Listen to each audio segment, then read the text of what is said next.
A gambling win. Find tips for safer play. Turn 5 down.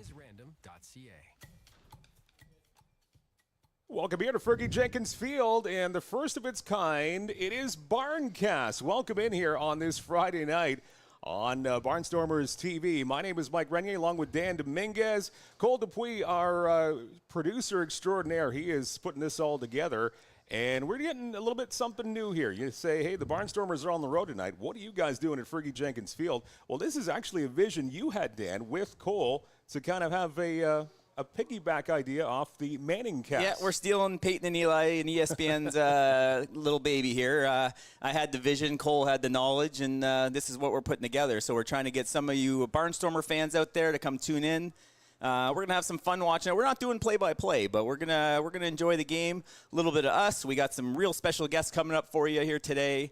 We're going to hopefully have some people chatting in. We're going to listen to Neil and Reed as well on the Cable 14 side as well, as they're just starting their broadcast now. We'll get to some of the starting lineups, but we're in the locker room here at the field house, and I'm looking forward to a fun game too. Absolutely, and it's all brought to you by Enyo Pest Advisors. If you want to check them out online, it's enyo.ltd, and there it is right there. We'll talk with Cam in just a few minutes about his business and his immense support of the Barnstormers now into year number 2, wrapping up year number 2. And we also welcome your feedback. We want to have a little conversation. We want to have a fireside chat without the fire. Yep. Well, at least if everything goes well, there won't be a fire in the Barnstormers dressing room here tonight at Fergie Jenkins Field. So chat us up tonight, and lots coming up. So it's going to be a good time. And last night, not really what the Barnstormers wanted to kick off the 2025 postseason, Dan. No, the long ball hurt us. I heard some talk that they didn't love Akatsuka pitching. I heard on the Meet the Manager, Peter and Harry talking about it. But I did that's my job, doing some research.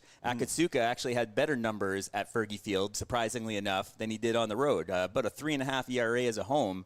So I like the start in the Akatsuka. I didn't love some of the bullpen guys coming out of there in the order they did, but hey, it's only 1 out of 5. We get this one on the road, and you can see there's the head-to-head matchups for the season. Pretty even. Hamilton's been slumping coming down the stretch before last night. They weren't hitting the ball very well coming in last night. So if we can bigger park tonight, keep the ball in the park, I think we're looking for a little better game too with Yuri. And it's feast or famine with Akatsuka. He's a workhorse on the mound. He's one of your frontline starters for CK, but his Achilles heel, giving up home runs. Yep. He was actually a record setter with doing that this season. Not the record you want to set on the IBL all-time page there, eh? Not exactly. There you see things getting going in Hamilton. At Arbor Stadium. We'll hook up with Neil and company in just a little bit. We'll have the play-by-play. Thanks again to Cable 14 in Hamilton. We'll hold down the fort here at Fergie Jenkins Field in the Barnstormers dressing room with Dan Dominguez and myself and Cole Dupuis with our producer. Lots of guests through the night, too. We'll have Ed Myers. He'll stop by a little bit later on. Peter Cobb, he's going to do the hosting for the second half of this. Possibly, yeah, and then a couple other special guests as they appear here in the field house. Possibly if I don't leave this chair. We'll find out. We'll see if I go. But thanks again to Enyo Pest Advisors for bringing the broadcast here tonight. First ever kind of road broadcast from CK. It's an experiment. So they're doing the national anthem now. Maybe we'll let Neil and Reed take over for a second, and then we'll bring in our first guest maybe.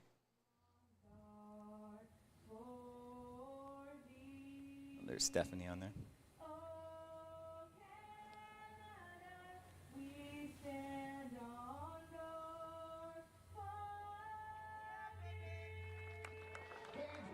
There we go, Neil and Reed getting ready to take over. How about we bring in our first guest of the night? We'll do that. Actually, we'll take maybe a quick break. Is that what we'll do, Cole, and we'll come back? All right, we'll do that. We'll take a very quick break, and then we will tell you more about Enyo Pest Advisors as we bring you a BARNCAST, the first of its kind, Game 2 of the postseason with the Barnstormers and Hamilton Cardinals of the IBL right here on Barnstormers TV. Whether personal, agricultural, or commercial, Enyo Pest Advisors are here. Enyo, bigger than bugs. It's us again. Enyo Pest Advisors, 226-627-4944. Enyo, bigger than bugs.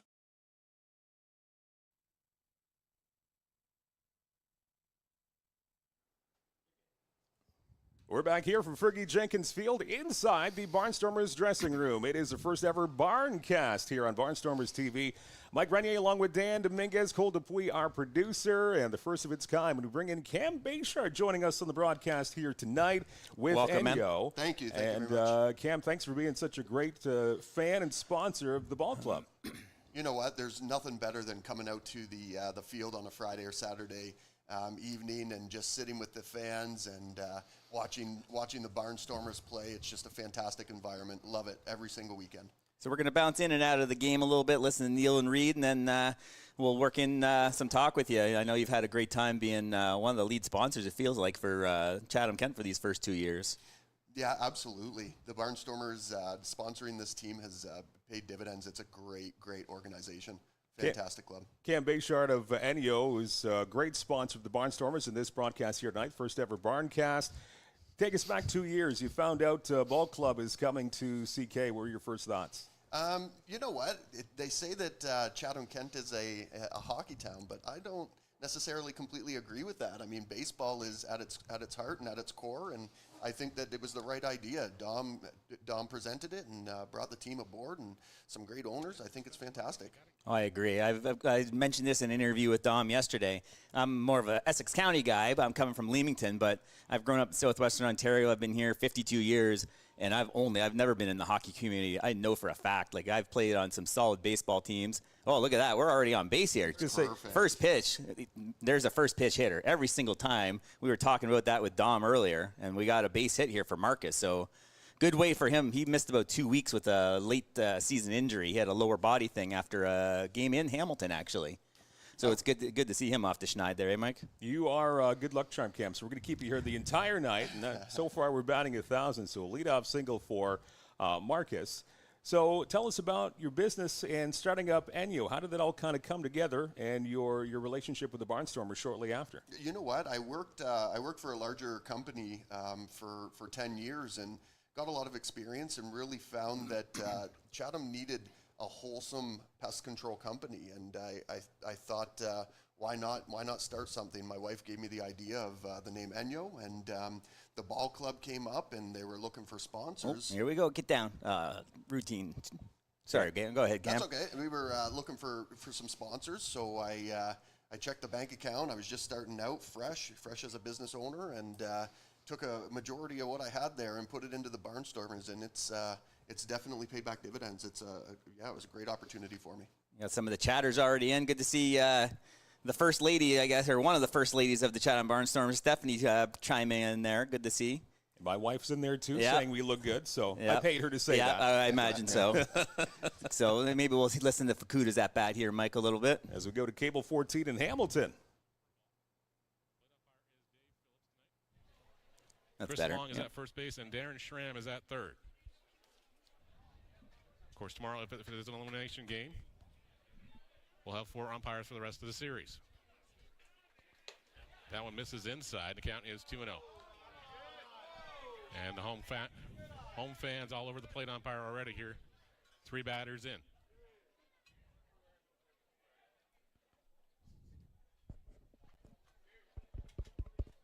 So then it looks the runner back at first. That one's in there for a called strike. Yeah. Count now 2 balls and a strike on Fukuda. This is the 4th time we're seeing Saldana this year. We beat them 2 out of 3. So they should be used to him. Single by Spencer Marcus on the first pitch he saw. Fuki with a rough night last night trying to make amends. Ooh, This was he might. Nichols there trying to make the throw. Get back. Across the diamond, they got him. Oh, no. That's tough. A great play by Brandon Nichols. No surprise So here. good start to the top of the first leadoff single, and then they have that double play there. It's kind of unfortunate for the Barnstormers. Big swing like that. Looked like Marcus was getting a big secondary lead there and just got caught off. But those are the breaks sometimes. So we'll go to the bottom of the first again. We'll hook up with Cable 14 in Hamilton with Neil and the crew. It is the first ever BARNCAST here on Barnstormers TV. Mike, along with Dan, and we've got Cam here from Enyo, and you were saying starting from scratch, right? That's tough. I was a small business owner for 20-plus years, and when you're risking literally life and limb and home, it's got to be tough on you. Yeah, it was. But you know what? COVID really shut everybody down, and after that, people in Chatham just wanted that personal connection, and I think that's where wholesome homegrown company comes in and you provide that personal touch, that relationship status, that sort of thing, and Chatham really feeds off that. Great community. Kate Bayshard of Enyo, and again, you can find out more about that company, LTD. Ltd. That's right. I blanked out for a minute. That's why thank you for bailing me out there. Enyo.ltd.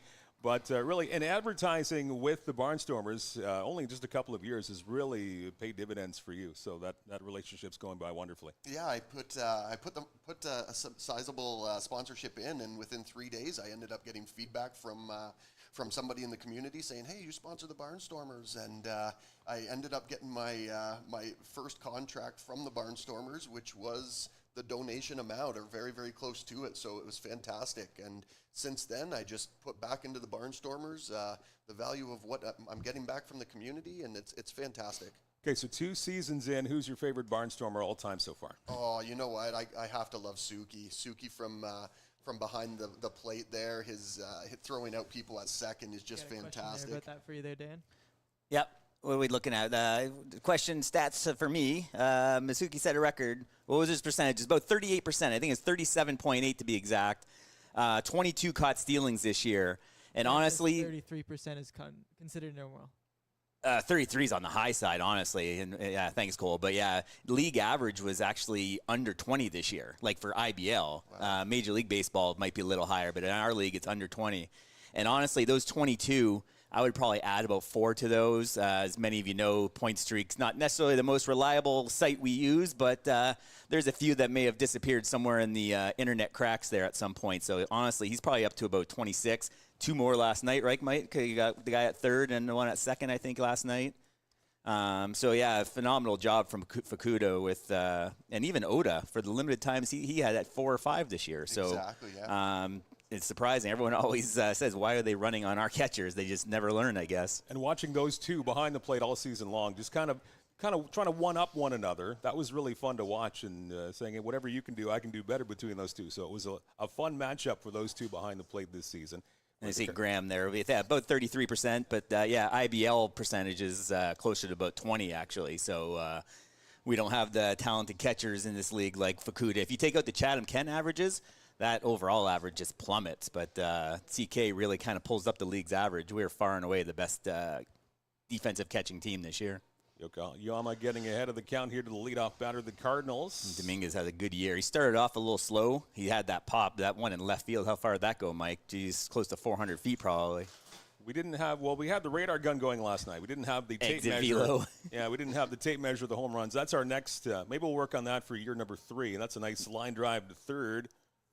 And one out for the Barnstormers. Got him there. Good job. Oda had another good game last night. Took I call it the Happy Gilmore, taking it off the chest. Yep. And made the play last night. Looked really comfortable at third base. So really, you can put Oda in a number of spots around the infield, and he looks really, really good. So 1 up and 1 down for the Cardinals. So we talked about the business side, Cam. Let's talk about more of your fan hat. Like you're a baseball fan. Like what are the fans sitting around you like out in the crowd? You know, and they're just baseball guys. They're Chatham-Kent fans. They're just looking for something on a Saturday night. Yeah, I think it's a little bit of mix of both, really. We have some of the best fans in the league, and I've been to away games, I've been to home games, and just their passion is just phenomenal. But yeah, we really focus on Chatham. I personally was not really a big baseball fan up until this club, so it's nice to come in and put my heart and soul into something like this. Cam Bayshard, Enyo Pest Management, our big sponsor for the night, and a big sponsor and fan of the Chatham-Kent Barnstormers, is the Cable 14 Friends of Ours in Hamilton, showing you the defense of the Barnstormers here in the bottom of the first. And a little bit of difference there, Dan, as you see Torrin. Yeah, just Mackey out, Vass in. Mackey didn't do a heck of a lot yesterday. 0 for 4, and I think he had a few strikeouts as well. Yeah, he struck out 3 times. So, and little new blood in there. Vass is a solid second baseman. It obviously hurts us losing Morrison, but those are the breaks when you sign a college guy. You know that's going to happen. As most of the Hamilton Cardinals, I believe 8 out of the 9 returning for game number 2 tonight, as we'll send it back to Cable 14 in Hamilton. Sails outside for a ball. Count even at 1-1.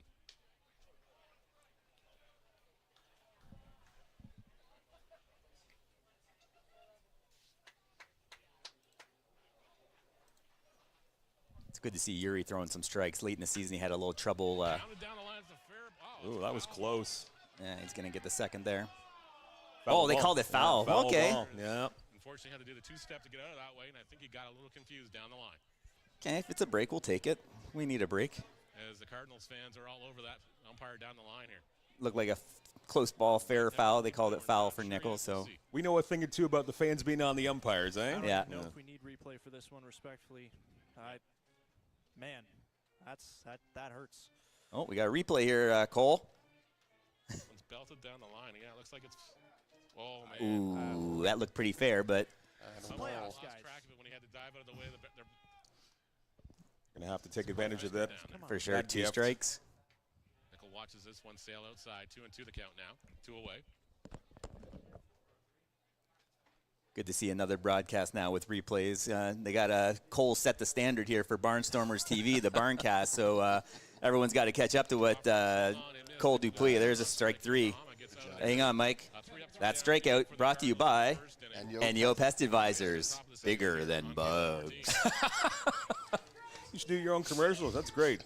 Cam Bayshard of Enyo, good to see you tonight, buddy, and thanks for being a big Stick supporter. around. We got another inning or so in him. all right, fine. If he wants to stick around, we got a couple innings per guest, I think. I just wanted to shake his hand. Yeah. That's all. I just wanted to shake his hand again. We had a base runner, so let's see if we can get keep Oda hot here. So, yeah, so it's been, like I said, the Barnstormers, this is my second year with the team, and I'm having a blast. And just getting to know this Chatham-Kent community.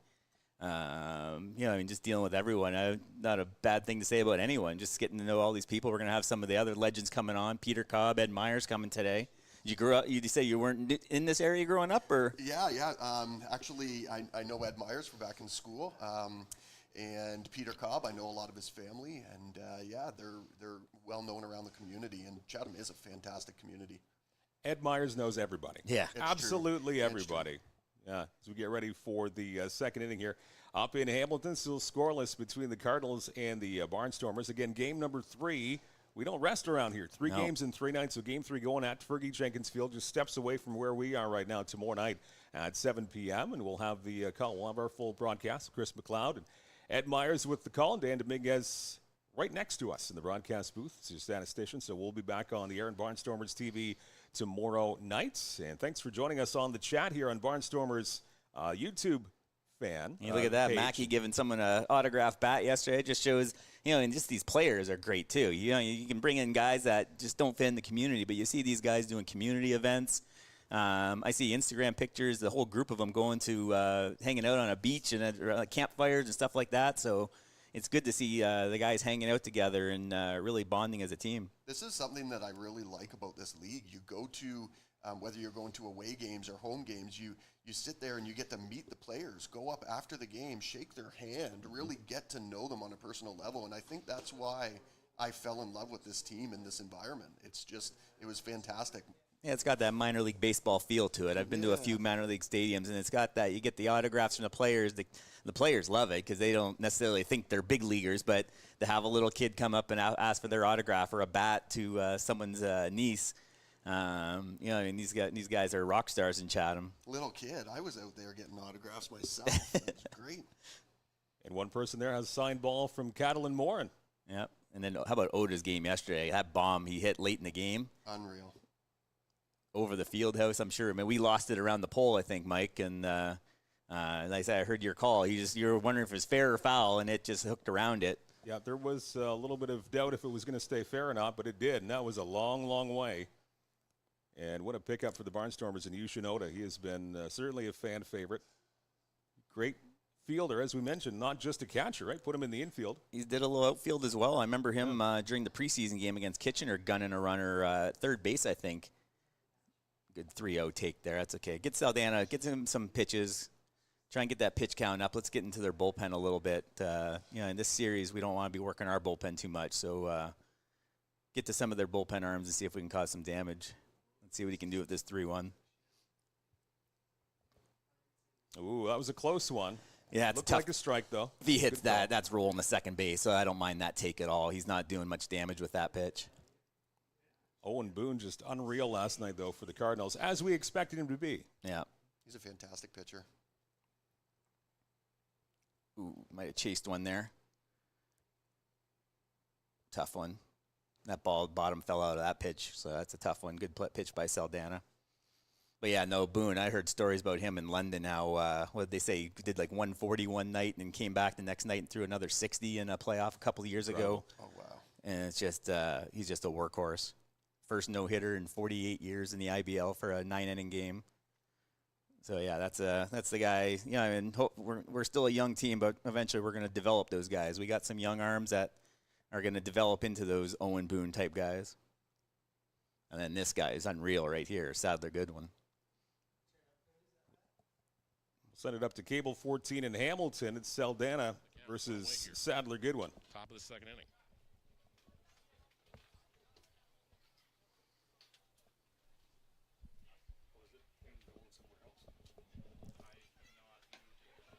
Good pitch. I always wondered how Sadler, Evens the count at 1-1. Sadler, that glove could have played somewhere in the minor leagues. Like, unbelievable. He So smooth in the field. The first time we saw him, Ed and I locked eyes with him, and just that's when it became smooth Sadler Goodwin. Chopper to the shortstop. Nickel up with it. Does a little spin around. Throws to first. Nice play. There's his counterpart looking really just as good in the field there. So 6-3 with Yeah, that's Nickel at shortstop. Yeah, he was there yesterday as well. compared Goodwin yesterday. There was one particular play he made in the field. He looked just like Tony Fernandez in his prime with the Blue Jays. Just very slick and very easy in the field. And he's got a great bat as well. So great Barnstormer to have. Good to see the chatters. If you guys have any questions for any of us, Cam as well, pipe them in on the chat. We'll try and get to them as they come up. We got Cole, the producer, keeping an eye on them for us. Who we got up now? That's Andy. Andy's been a nice 19-year-old, nice little bonus signing at the end of the year. Played for the Great Lakes Canadians. Growing up in Blenheim, Ontario. Saldana hanging around the strike zone early on. Started like this yesterday, a little pitcher's duel the first couple innings, I think, until the dingers started to ding. Nice pitch again. Incredible 9 home runs in total last night. Who's that at first? I couldn't see who was coaching first there. Normally Steve Charles' territory. Yeah, it didn't look like him.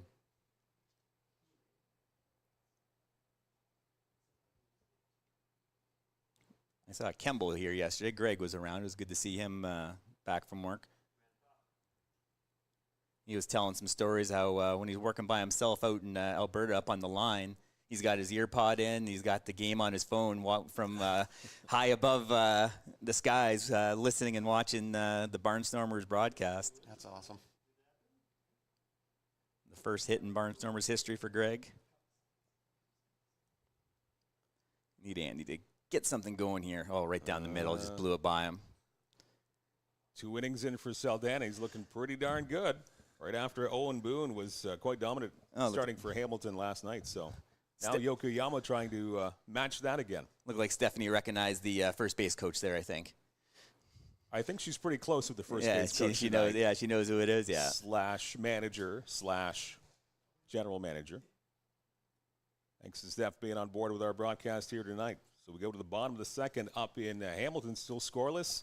And a pitiful game, guys, because it was certainly a shooting match last night. Barnstormers and the Cardinals just hitting home runs all over the place. 6 for the Cardinals last night in that 10-5 win. So this is a big game on the road. Yeah. If they're able to steal one up in Hamilton, and it's going to be certainly rocking Game 3 tomorrow night. It will no matter what. But I think it's pretty important we are able to tie up the series tonight. Yeah, it'd be tough to go down 2-0. You know, I mean, then you're just back against the wall for 3 games, Cam, and just trying to battle back from that. It'd be tough. And just looking at the top of the lineup last night, 1, 2, 3, they were mesmerized by Owen Boone, and they were just stymied all night long. So you kind of knew it was going to be a rough night with 1, 2, 3 in the order. Yeah. And with Fukuda, he just normally you can expect a couple of hits from him every single game, and he was kind of fooled by Owen Boone last night too. So just a rough night in the office. Top of the order, 1 for 12 for the top 3 guys. So we need them on base, but 1 for 12 is not going to cut it.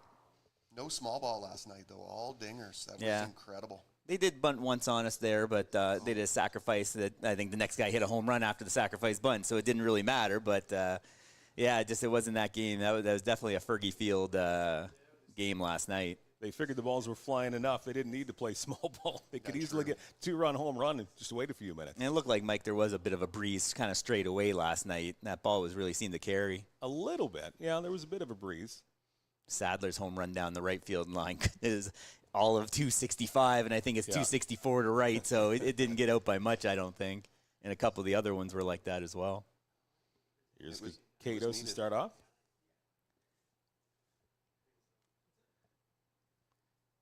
And if you're just joining us, we are in the locker room here of the Chatham-Kent Barnstormers, the first ever BARNCAST. You're on Barnstormers TV, bringing you a road playoff game from Arbor Stadium in Hamilton. And we will peer in on Neil and the gang, the broadcast crew in Hamilton. There's the distances. Cole went out there and paced him off there himself. We actually sent him out with a tape measure. Yeah. 267, they say. Yeah. Wow. Sadler's go. What do we got here? Fly ball. Oh, he dropped it. Spencer. That's a mistake. Looked to be a relatively routine fly ball to right and just misplayed. So first guy on, Kados. Let's see if we can see what happened there. Sometimes you get that running kind of heavy-footed coming to it and your eyes bouncing.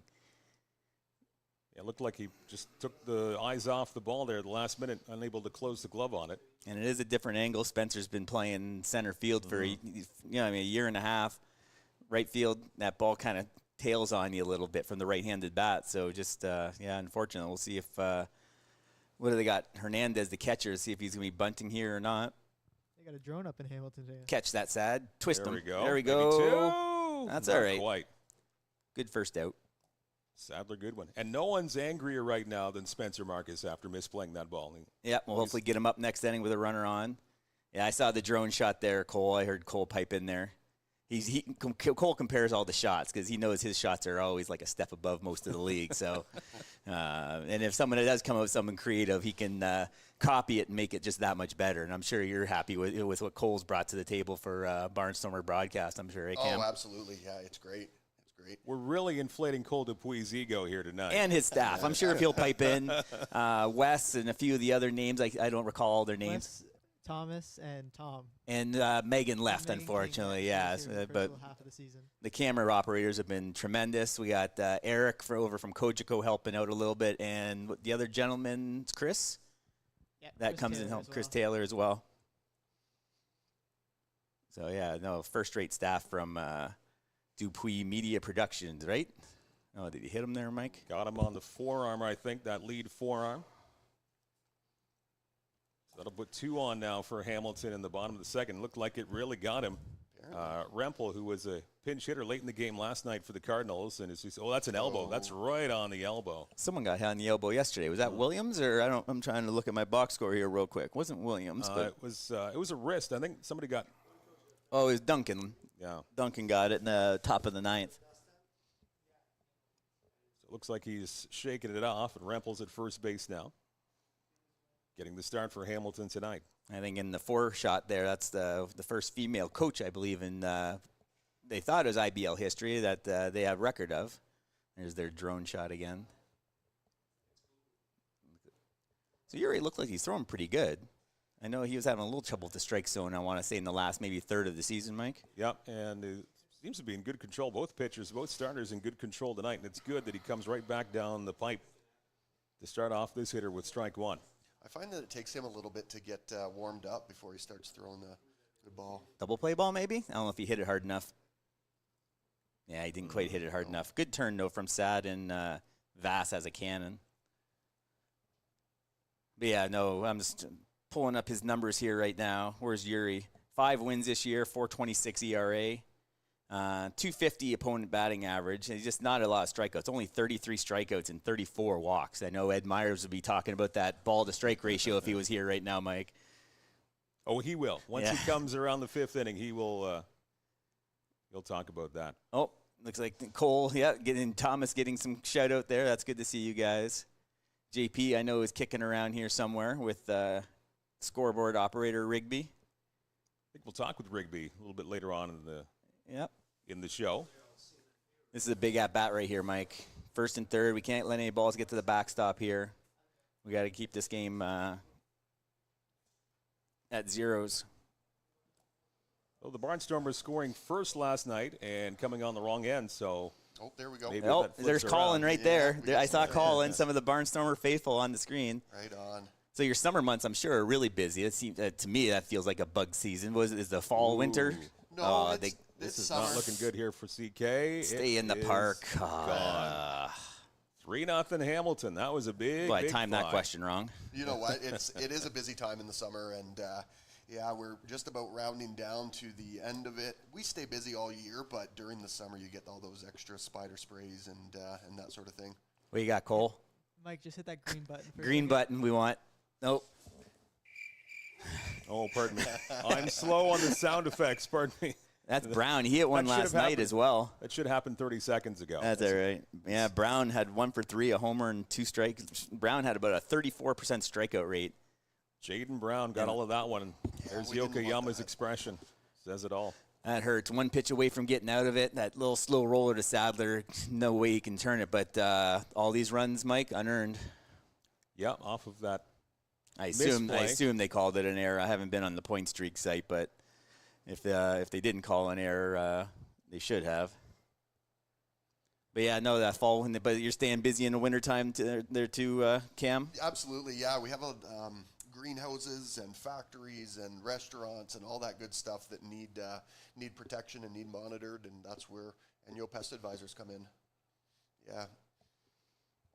I think I saw Welland with a 4-0 lead already, Mike, Oh wow. Yeah, this is over a Kitchener. full night in the IBL. All 4 quarterfinal games are going on, so I haven't taken a look at the scoreboard recently. Guelph 1-0 over London early, second inning, and then the 3-run shot there. 1-1 Barrie and Toronto in the second.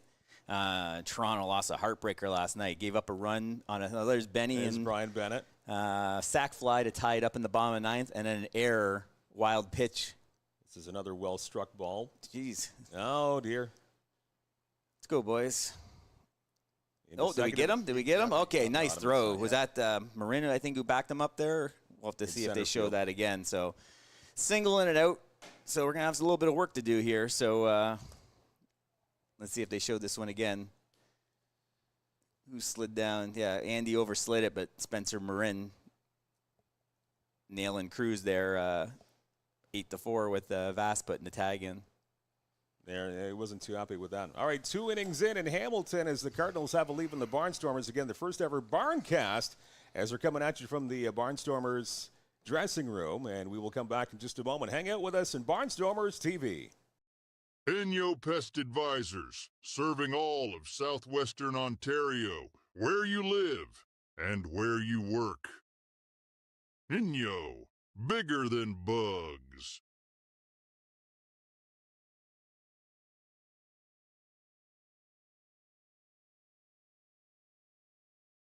Whether personal, agricultural, or commercial, Inyo Pest Advisors are here.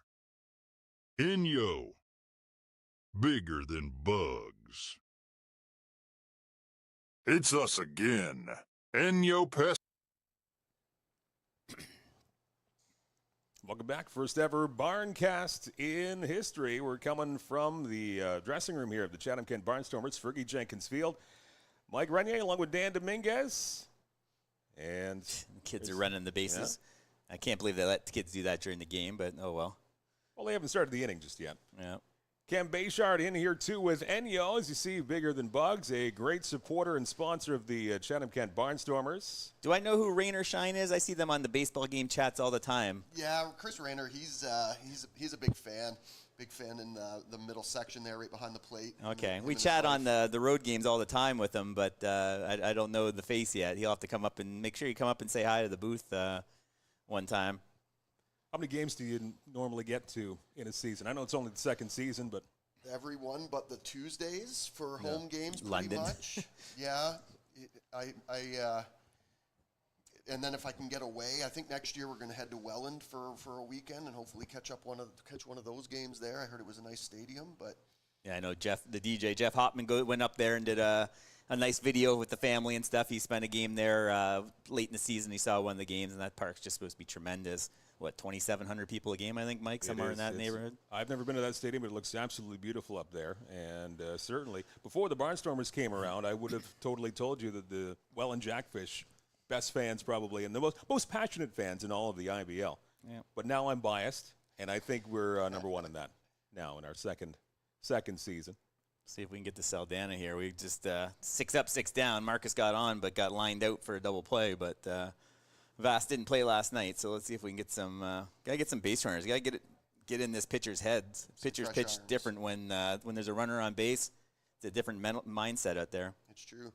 You need some hits too to get that momentum going your way.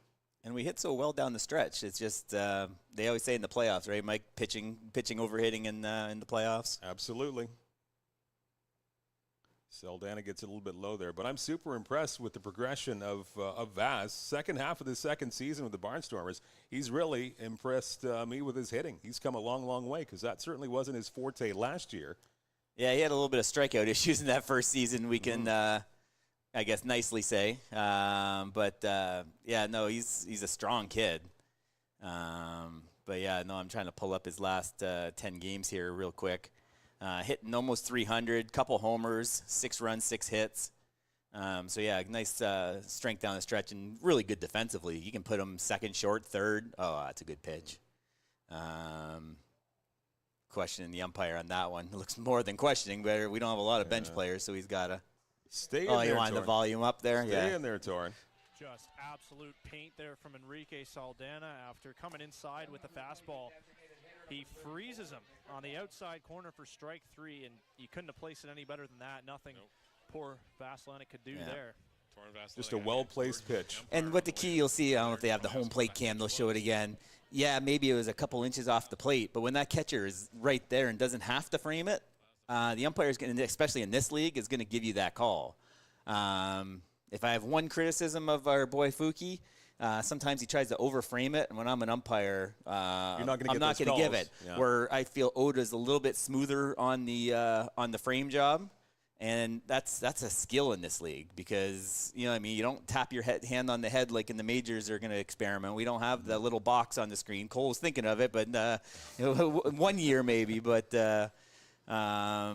if you can nail that corner and have your catcher with a nice smooth frame. You see that with Boone and that slider and Saldana tonight. You're gonna create some damage. Victor Plaza up for the Barnstormers, trying to get something going offensively here. He was a pretty good addition to the club too. Yeah, he's out of Montreal. He's a hitting instructor. If you look him up online, he does virtual hitting instructor. He started doing after COVID. Played for. Looks like we got a windy night there, so maybe that helped that home run ball, Mike. But he played for Barrie a couple years ago in London last year. So he's, but not getting a spring training and just kind of coming fresh in August. How many hits did he have that one game? 5 hits, I think, Mike, in that. At least 4. I think, maybe 5. Hit the first grand slam at Fergie Field ever by a Barnstormer. That was a wild night. I guess that was a Tuesday. That was a Chris McLeod game. Was okay. That was Brantford, wasn't it? I think it was. Yeah, Cole's got it. I think it was 17. 19. 19. I guess. Not that I don't have a book sitting right here. Yeah, 19-4. Yep. Sadler hit 3 home runs that night as well. Yeah, and Plaz had 5 hits, 5 for 6. I think he had 6 RBIs. Sadler and Plaz, players of the game. Yeah, we had to every game. We try and pick a player of the game. Peter and I try and come up with it, and I keep track of them because we don't want to repeat too often. Sometimes you had to, like last night, obviously with Oda, and Peter and I going back and forth. Like, how do you pick Sadler and not Plaz, or Plaz and not Sadler? Like, they can split the gift card if there's a gift card that night. And there's a good shot. Yeah, that's gonna scoot by him. Tough ball, good stuff. Take it. Is that a hit or an error, Mike? Your call.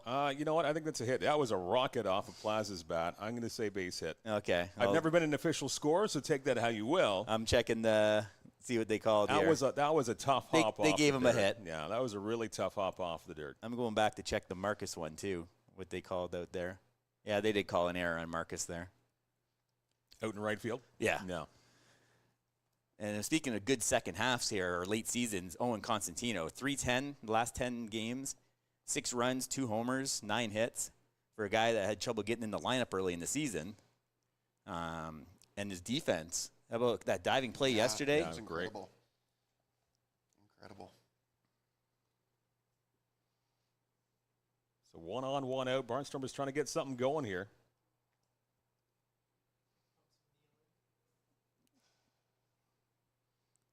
See what Neil has. Oh, that's a good pitch right there.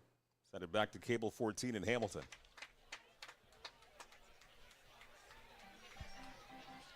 Good to see some Barnstormer fans there as well making the trip.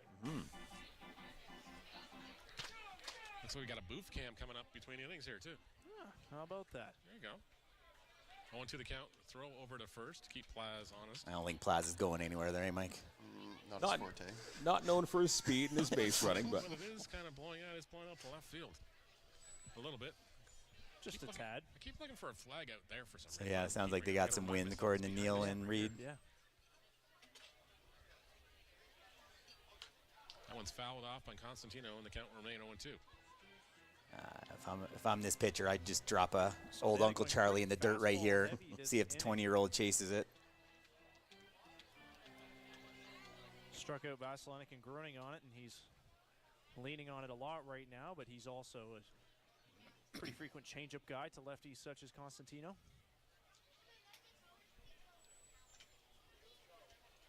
His 0-2 offering to Constantino once again. Nice pitch, Strike three fastball. ball. Constantino Jeez. down looking, so I think Owen was looking for off speed yeah, I was gonna there. say, that's not what Owen was looking for in that pitch.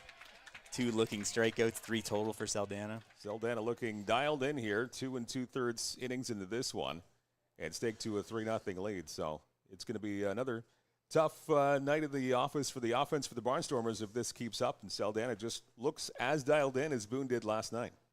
We did break that streak last night, though, of giving up the first run in 9 straight. We scored the first. It didn't go well after that, but be nice to see Marcus get another one here. First pitch swinging again. It looks like it's fouled off. Again, thanks very much to Cable 14 in Hamilton, the odd audio and the video supplied. Neil, and we got to give props to Neil. He's been a good friend to us in our couple of years in the IBL, and he's been around, and he's been a superstar 30 years. 30 years now doing his thing for a couple of different teams in the Intercounty Baseball League. Yeah, I talk to Neil almost every day.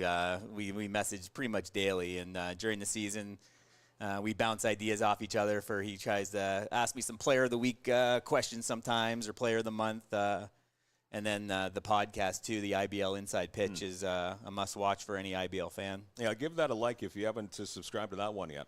As well as the Barnstormers YouTube page. I know we're up about, I want to say 440% from subscribers from last season, so that's pretty good for a 4-month stretch, up 40%. So like it if you haven't done so yet, and there was a big cut there. 1 ball and 2 strikes. They just can't figure him out right now, I don't think, Cam? They just can't. Yeah, I don't know what's going on. Need to get our bats hot. Come on, guys. They're looking off speed. He blows a fastball. You look fastball, and then he just drops one off the table on you.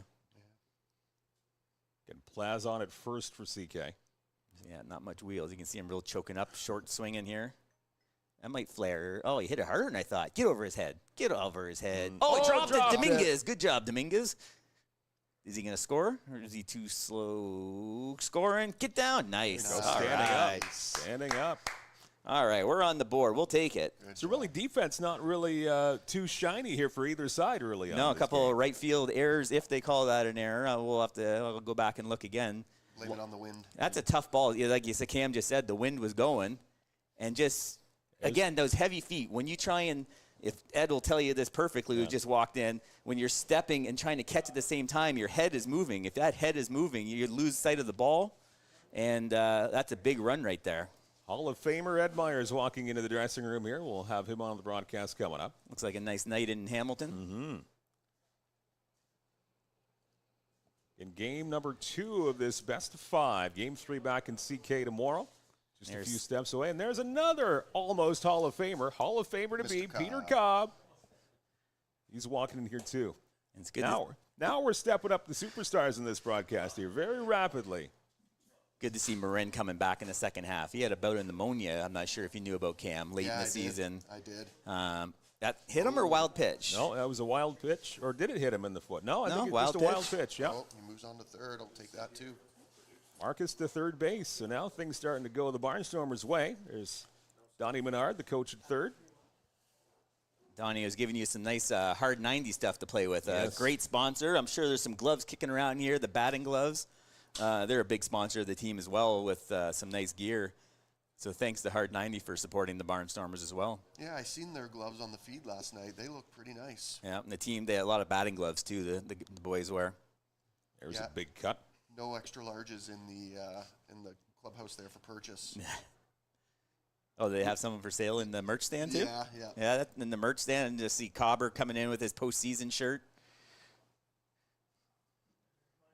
So 3-1. You see on your score there, Hamilton leads on the 3-run homer by, that was what, Jaden Brown, right, Mike? Yep. To deep left center. This would be a big one to get in from third if they can get him 90 feet further. Just one of those little flares. Right there. Maybe. There it is. Get in the hole. Yes. There boy. we go. 3-2. There we go. That'll get some momentum going our Yep. way. 1-run game now. So, and that's, you're adding pitches to his count. What did I say? Base runners getting their head right. You know what I mean? As a player, I say we'll talk to Ed and Peter later, but for those who pitch, when there's a base runner, it's just different back there. And then now he's a little worried his defense might let him down. That's just that reminds me of old number 44 hitting there. Evan Morrison might have taught him a thing or two. Just volley. How many times do we see Morrison just punch it in that 5-6 hole? And Marin might not run like Morrison, but he still runs pretty good. And there was a shot about 2 minutes ago of Saldana, and he looked like he was a little bit frustrated on the mound. So if you're getting into his head a little bit, it's going to be the start of something big here for the Barnstormers. 3-2. 3-2 now is the score for the Cardinals. Top of the third. Let's throw it back here to Hamilton's Cable 14 with Neil and the gang. Maybe somebody needs to go to Chatham-Kent just to put up an imaginary 3 or something in the first inning for them, just so they think they're down already. Don't do that tomorrow, though, please. For next year. That one's fouled away, and quickly the count is 0-2 here on Fukuda. So before we lose Cam here, Mike, I want to mention that throughout the season, Cam and Enyo Pest Advisors, they've been donating $3 per home strikeout, Barnstormer pitchers. I gave him the count. It's getting up there. It's getting up to that $500 range. I think after last night, you're over the top. So, again, Cam's been a great supporter of this team and donating $3 per home strikeout. So how did that come about? Yeah, I just I seen that on one of the feeds, Little Caesars was doing it in another broadcast. Yeah. And I was like, you know what? Why not bring that here? So I brought it to Dom, and he thought it was a great idea. So we decided to do that, and we're going $500. It's going to Special Olympics this year. I'm going to keep it running through the postseason. So if we keep going, the money keeps rising.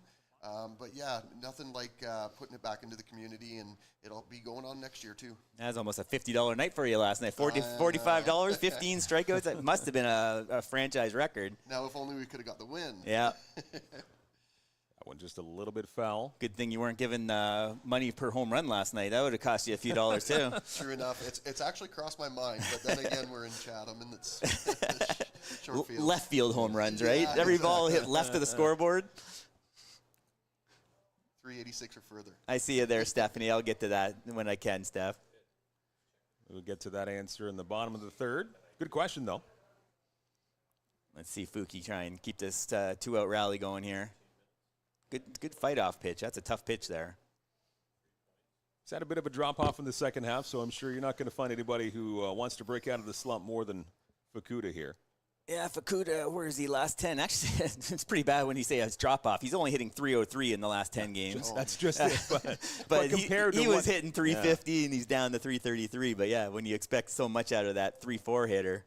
When you have a slump and you're still batting over 300, that's a good position to be in. Look out. Oh, man. Is he all right? Looks yeah, like he's he's okay. Did that hit him in the helmet?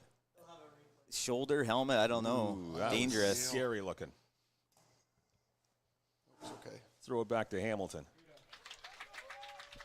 Good ovation from the Hamilton crowd there. For Yoshinoda. Uh-oh, hit a dinger not here. What you want to do, extend the inning for Ota, and as bad as it sounds, the Cardinals probably got away with one there by having that ball There's hit the Fukuda because it replay went coming right up. back to the backstop, and Looks like Warren it kind of could very well grazed been on him, his way to actually. third Let's if the see. play wasn't blown dead.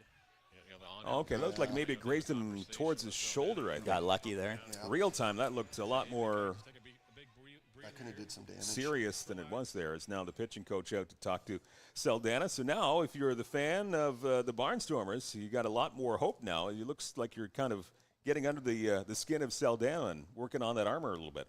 Yeah, the pitch count's got to be getting up there. I'm taking a quick look. Looks like 51 pitches there now.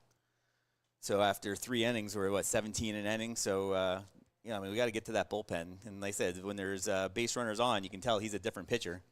And by far the most pitches in this third inning compared to the previous 2 for Saldana. And then every run in this game has been unearned because they did call Marcus's ball an E9 on Dominguez's attempt out and right. Like, there's Braden. I'm sure. Oh, wild pitch. Get through there him. we go. Come on, score him. Oh, it hit him? Or no? No, it didn't. Just Oh, a it's wild first and pitch. second. My bad. Oh, I thought he was third. Lost track of the runners. But yeah, And look it at gets even worse here for Saldana. Speaking of super fans, the Parker family and Braden, they're in that family as well. Handlebars, another great sponsor of Barnstormer. And his lures are great for muskie. Right? Yeah. Great family. And now that's a great slogan. Good dodge. That could have been a really bad hit. I'm going to use that now in the broadcast for the rest of the year. Good dodge. Single here, we could take the lead. That would be a huge boost. Not a ton of speed at second, but Fuki is sneaky fast. He's looking at him getting that secondary lead. He popped it up. Let's see where's the ball. Okay. He doesn't see it. He doesn't know where it is. Does left fielder have it? Oh no! Yeah. Turn the volume up there, Mike. Barnstormers now lead this one 4-3. Big break. In. Nice. Nobody knew where that ball was. No, the cameraman's lost. Wow.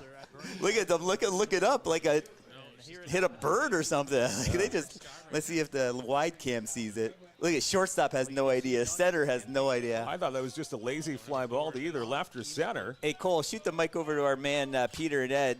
Talk about that twilight sky there, guys. With that twilight on a pop-up. Well, good evening, everyone. And, yeah, isn't that something? And, this is all coming with 2 out. Yeah, what do you think of that when the twilight, when you got a twilight ball? Difficult. I'm going to talk to somebody here who played baseball for 40-some-odd years. Another Ed Myers fact. Talk about twilight. Mostly in the twilight. But, yeah, it's a tough time of the night. As we've talked a few times, Rotary Park here is a very difficult field when the sun starts to set, because when you look up to where you think the ball is, you really can't find the ball. And if you've never had that experience, it's not a good one. Yeah, center field and shortstop had no idea where that ball was, Ed. You see the looks where the charade, the palms up, and they're looking at each other and looking around, and that's a helpless feeling for sure. And how about Yoshinoda now? He gets credit for a double officially. So that's a double, 2 more RBIs. How many ribbies did he have last night there, Mr. Cobb? It was a handful. I think he scored 3 runs. Yeah, and 3 RBIs. Too, yep. I believe, 3 RBIs. And number 8 is he's getting it done. So a long top of the third here, and that's just fine for the Barnstormers. 4-3, they have the lead, and Saldana certainly has been worn down the last 10, 15 minutes. Almost up and in again. Another one that almost clipped him. Let's hear what Neil's got to say. If Neil or Reed are talking about this pitcher, they know the pitcher better than we do. Against Saldana here. They're not afraid to step into one here. I think you go back to the 0-2 hit by pitch on Fukuda. Just hitting a guy 0-2, 2 outs, just an that's a absolute killer. gut punch. And he almost did it again here to Goodwin on a 2-strike count. Nice to have Sadler up. Let's get a nice little tap over the Time second. called by good one here. That wind's blowing out. He's got the pop to 11 homers this year. Yes, true. Second in the league. Not sure if we have the pitch count on Saldana, but he has really racked it up in this third inning. I got... This is 58 coming up here. Wow, all right. And he came into this inning with a pretty good pitch count. Now it's blown wide open. Ball low. Just misses low. That's going to run the count to full at 3-2. Who's on second here? Oda. So what would you say? About average, above average speed, probably a little bit. Not your traditional catcher body. No, but a single, not a hard hit single, could certainly make it 5-3. Full count pitch coming. Let's hear what the boys in Hamilton have to say here. Good one hits this one to center. Get down, ball. He can't see it either. Oh, nice. My and he's running on contact, so he should score. Good stuff.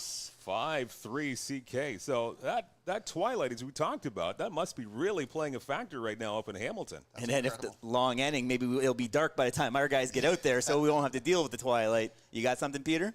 Sadler, Goodwin. Again, this is all coming, guys, with 2 out, and that shows character of this ball club. Yeah. 8 unearned runs today, boys. No earned runs today. I'm sure the managers aren't loving that. I'm sure that the Goodwins down in Memphis, Tennessee are clapping their hands. Oh, they already said they're going to be watching tonight, so hopefully if they have any questions, they can pipe in too. I know I owe Stephanie a question answer coming up here. Maybe after the half inning we'll get to that. We're just enjoying the rally here. Thanks to Robert and Brody being a part of our night here. First ever Barncast. Nice pitch. With that bottom fell out of that pitch there from Saldana. Braden being a part of it as well. Let us know where you're looking in from here tonight. I imagine Braden's at the game with the family. Is that the in-laws? Is he married? I don't know if he's married into that family, or I know he's in on the hands again. Is that a fair ball? Oh, that's a bad break. Oh, no, foul ball. He tried to shove it fair there. Is that Yammer Hernandez? They call that song the bat off in your hand when that happens. Yeah, you feel the bees when you used to have the aluminum bats. 5 runs for CK in this top of the third, which seems like it's been about an hour long. Yep. Yeah, we told Cam one more half inning, and he can't get. He's gonna have to run away here soon. But you're watching the clock, aren't you? You've it doesn't bug me. This is the 9th batter of the inning. This is a batter round. As long as we keep scoring, I'm okay. I'll sit here all night. And there's their first base coach talking to Luis Bernardo. So maybe they haven't shown a bullpen yet to see. You imagine the bullpen's got to be stretching by now. They got Hospital out there. Mike Stell coming into the broadcast area here. Nice pitch. Okay, that ends it. Yeah. 5 runs for CK. Wow, that was a half inning. Yep. Unearned, but we'll take them. You know, sometimes we needed an ending like that, I think, Cam? Absolutely, we do. Yep, we do. Cam Bayshard from Enyo, thanks for hanging out with us, buddy, and thanks for everything you do with the Barnstormers. Thanks for sponsoring this event here. We the team enjoys having you here. We're lucky to have you on with the team. Awesome, and you know what? I'm so glad to be a part of it. And thanks, Dom, for bringing it to Chatham-Kent. It's fantastic. Enyo.ltd with Enyo and Cam Bayshard. Thanks to Cam. We'll come back in just a moment. The first ever Barncast. I didn't even know what's called. It's so new. Barncast here from Fergie Jenkins Field. And I haven't even started yet. We'll be back in the next half inning in just a moment here in Barnstormers TV. Inyo Pest Advisors, serving all of southwestern Ontario, where you live and where you work. Inyo, bigger than bugs.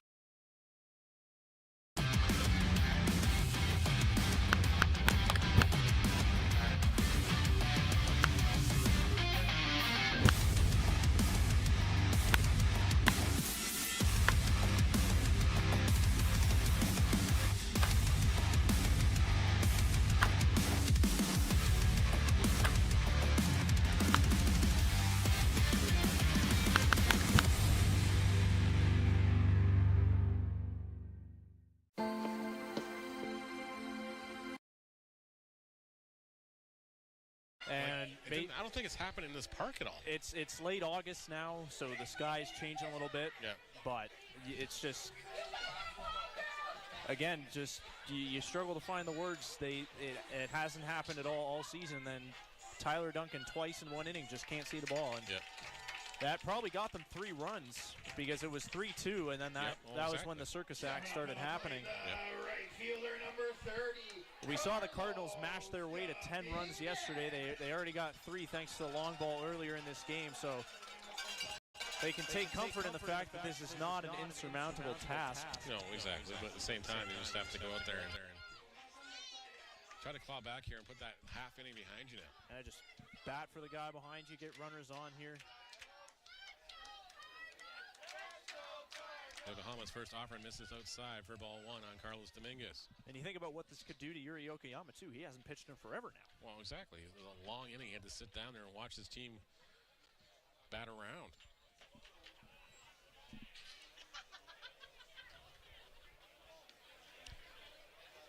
I believe the count is 2-0 now on Dominguez.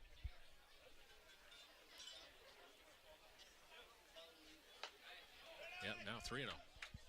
Maybe this is Yokohama's just having to readjust out here.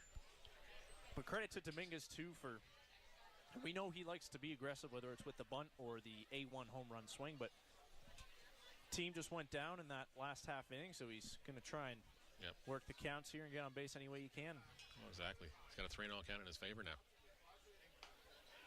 That one's a called strike on the other half. 3-1 the count now. First baseman is playing way behind the bag here. So you got a great Once again, the first ever Barncast here, live from Fergie Jenkins Field. Mike and Dan with you as we are peering in, and thanks to our friends Cable 14 in Hamilton with the broadcast. And that's unfortunate for Yokoyama, a leadoff walk in the bottom of the third, right after the sitting offense. for a long time. Neil and Reed were talking about it. When you're sitting for a good, what was that, half an hour there, Mike? Seemed like a half an hour. I don't know exactly how much, but it seemed like a very long time. Now, it's a good problem to have when your offense scores 5 runs, but you get a little bit cold sitting in the dugout there. So who do we got here with us? The world famous Rigby Aloysius Huggins is with us. I don't know what your middle name is, actually. Was I close with it? My middle name is Azuri Valentino. That's spell that? He can't. We don't have enough time for him to spell that. Scoreboard operator at Fergie Jenkins Field, and how you liking this game so far? Oh, it's pretty awesome. We did really good in the top of the third. So this is the second year you've done scoreboard operating at Fergie Jenkins Field. How do you like that gig? Love it. Yeah. Mostly here for the pizza, but. You're here tonight for the pizza? The game's usually there for the pizza. No, you only eat half the pizza because you take all the toppings off. I've seen. Yeah. He in fact does not like Hawaiian pizza. I've seen Rigby eat the pizza, and he likes bread and sauce, meat. And that's about. And you should see it when the meat lovers comes. Oh, okay. I think his head explodes. Hey, big shout out to Mike's Place in Chatham too for hooking us up with pizza every game up in the broadcast booth, which is wonderful. Queen Street in Chatham with Mike's Place. I got to point this out. The 2023 MVP is just showed bunt the first couple of pitches was kind of interesting. So, you got the guy who can hit it 400 feet square on the bunt. So they're looking to get back one run at a time here. Ooh, to get back in the strike zone. That's not going to do it. Slipped right out of his hand there. Looked like a little Frank Tanana curveball. Missing the strike zone, so it's 2-1-1 after that lead-off walk. So I want to bring this up, Mike. Look at him. I'm training him young, I guess. Rigby keeping score here now. So how did you rule when who was it hit at right field? Your substitute teacher hit that ball in the right field, and it got down for the run. How'd you score it? All I did was really just put him on second base. Okay, did you get? Was it a hit or an error? What'd you see in the green room there? He almost caught it, didn't he? You're the official scorer. What's your ruling? You got to decide quick because the next plays happen. You're getting hammered, Rigby. What do you like? On the spot I'd say it hit. I guess. Okay. Just a hit. They ruled it an error, but it was close. It was really close. It was really close, yeah. Getting that strike. Walked them again. So that's tough. Lead off walk, back-to-back walks for Deary. Now they got 3, 4, 5 coming up. Going to need a ground ball here.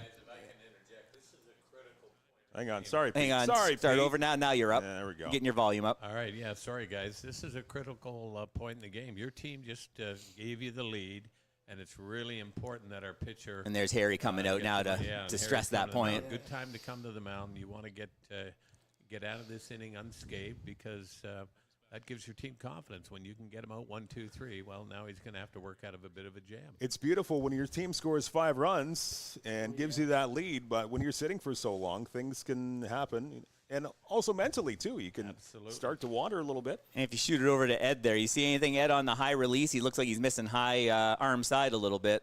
Yeah, he's standing up, not getting not coming through the his ball. pitch, which is the progression of pitchers who are having trouble finding the plate. They start aiming. And how difficult is it when you're sitting down for 30, 35 minutes? Well, that contributes, right? You get into you're not as loose, and you go out there and start trying to find the plate. And here's the 3-hitter looking the bunt here. Somebody who's throwing continuously, they're in a rhythm, and this takes you out of that rhythm. So let's hope he can find it again. And this drives managers nuts. You have the 2-hitter and the 3-hitter trying to get themselves out by bunting, and we're not getting them out. You know what I mean? Just lay that, I wouldn't say batting practice fastball in there, but there's a good bunt foul ball. But, and two batters in a row trying to get out, and we don't have any outs yet. And you're hearing the voices of the legendary Peter Cobb and the legendary Ed Myers. They're right now in the bullpen. They're warming up. We will bring them around, and they will join us over the course of the evening. Peter's definitely warming up that right elbow there. You're coming into the game soon, Pete. And Cole Dupuis, our producer, back there, too, as he's done a wonderful job all season long. Mike Stull into the broadcast area here, too. Huge support of the Barnstormers. So I'm going to get to Stephanie's question a while back. She was asking about the playoff setup.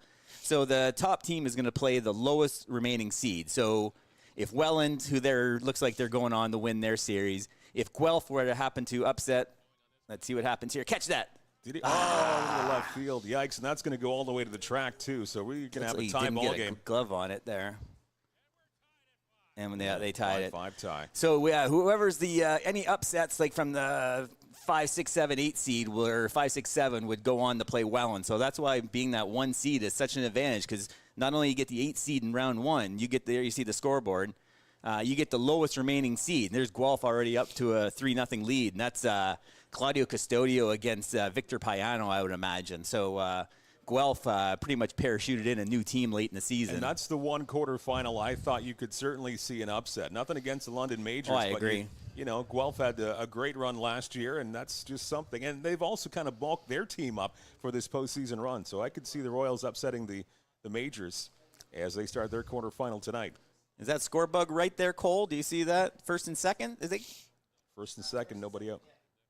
Yeah, first and second. But he just hit a ball to the wall. Isn't it just runner on second base, you think? Yeah. Yeah, they have one runner on second. Yeah, I'm just looking at their score bug. You're right, there it is. Yeah, just runner on second. So they'll update the bug, I'm sure. They don't have the quality of a Cole Dupuis up in their booth, so. Don't pump them up too much. They're going to take them away from us. We don't need to lose Cole Dupuis. So how do you like being this Chatham-Kent? How'd the baseball season go? I know you play your own ball a little bit. What position are you? I like pitching a lot. It's really fun. Oh, you got that long pitcher's body. And then play catcher, outfield, and lots of shortstop as well. Here's a bunt back to the mound. Oh, catcher, Fuki. We got someone covering. Okay. Yo, 1 out. Yeah, you got to get out, and I would look to bring the infield in here. I imagine Ed would advances to third. Yeah, Ed, would you probably bring the infield in here? You think, Ed? Runner on third, 1 out. Is there 2 out or 1 out? Should be just 1 out. There's 1. Yeah, 1 out. just 1 out. Well, yeah. Tie game. I think you have to. You have to. You're behind 1-0 in the series. This guy hit a line drive to short his last time up. A strikeout would be really tough. Yeah, Yuri doesn't. Before you got here, Ed, we were talking about Yuri's numbers. He actually had more walks than strikeouts this year, and I know that's not a stat that you would enjoy as a pitching coach or a manager.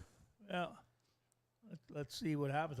I'm amazed at the number of times they've attempted a bunt or faked a bunt. And through the middle of the lineup, too, like the big boppers, right? 3, 4, 5 is they're all 3 of them tried the bunt. They're seeing a weakness in the.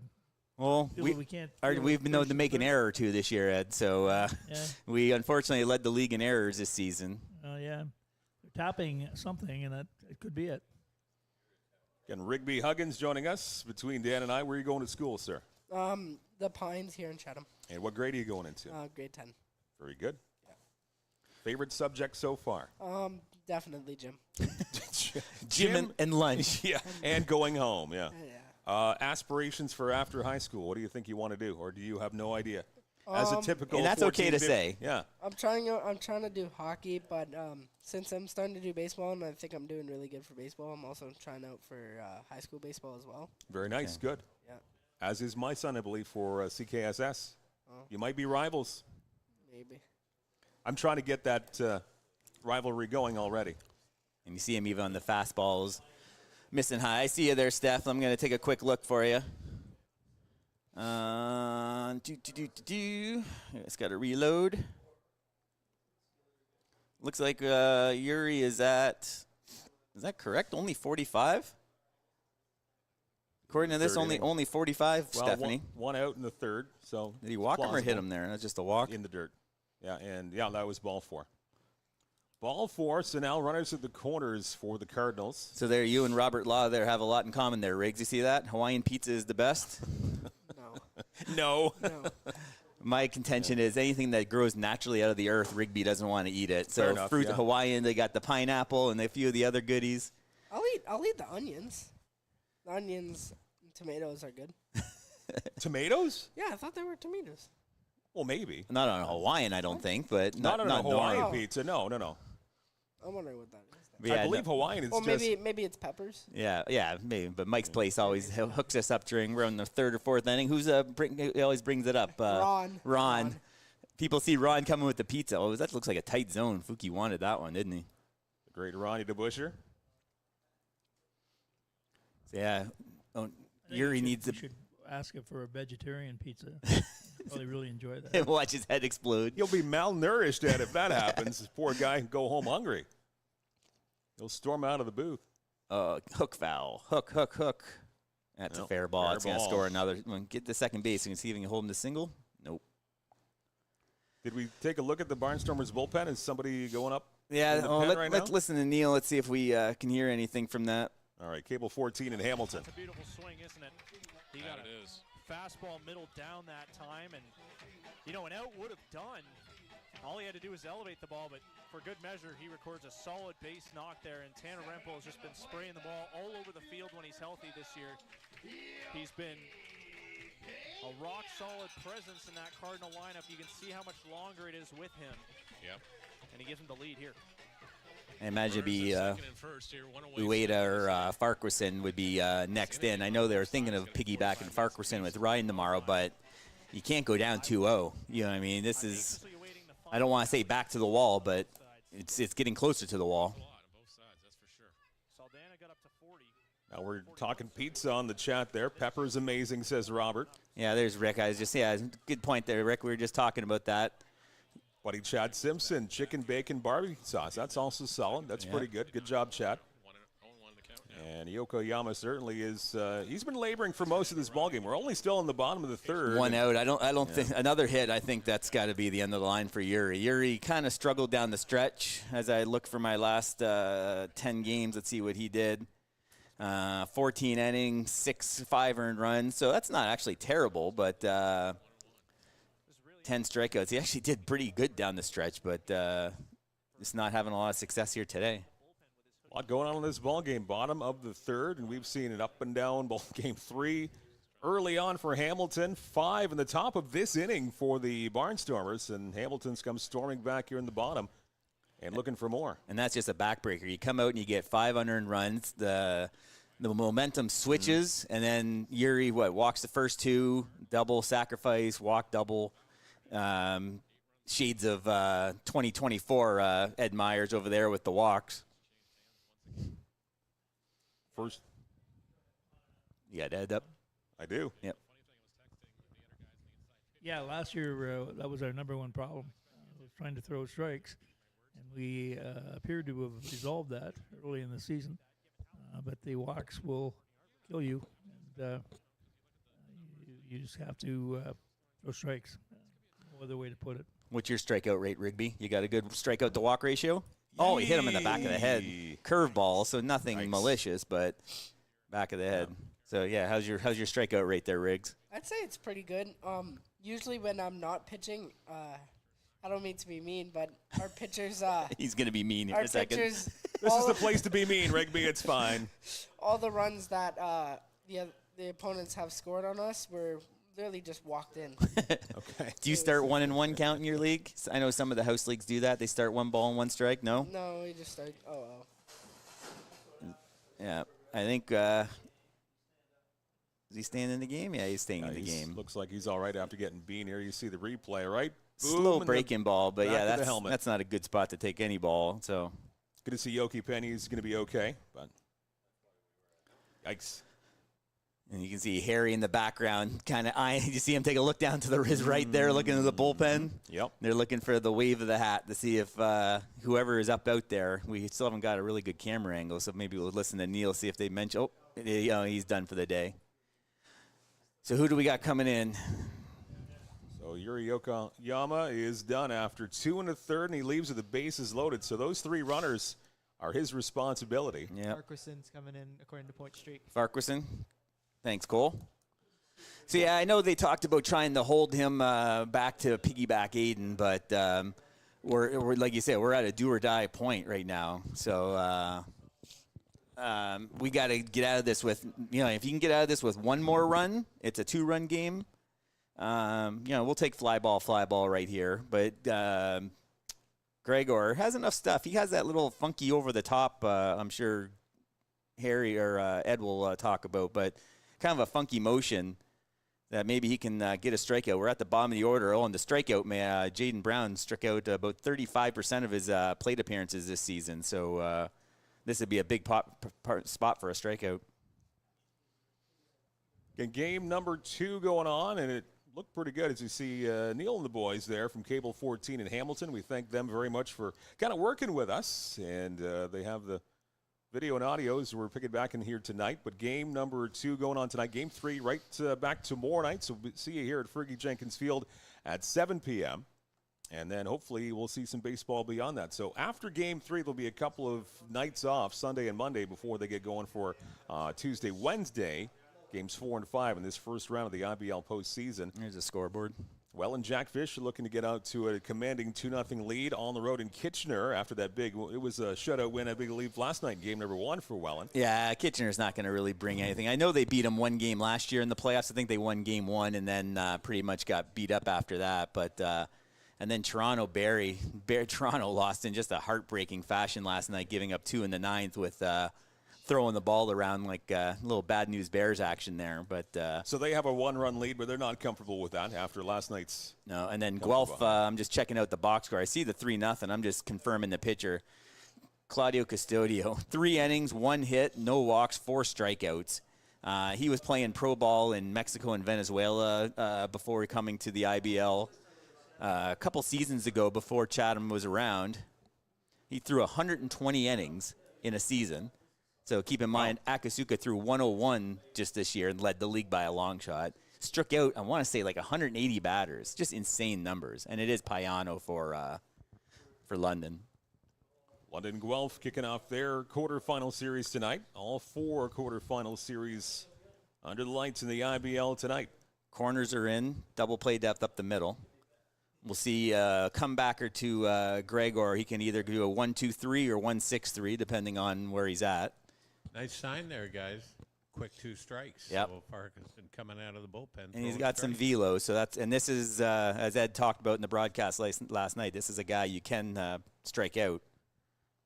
He's got to get, if they throw something in the dirt, Fuki's got to keep it in front of him.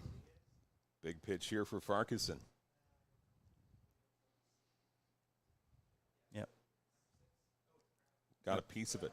That's a nice pitch there. What do you got, Riggs? You got some commentary there? Looked like you had a thought. Jump in if you want. We'll listen to Neil and Reed on this 0-2 pitch.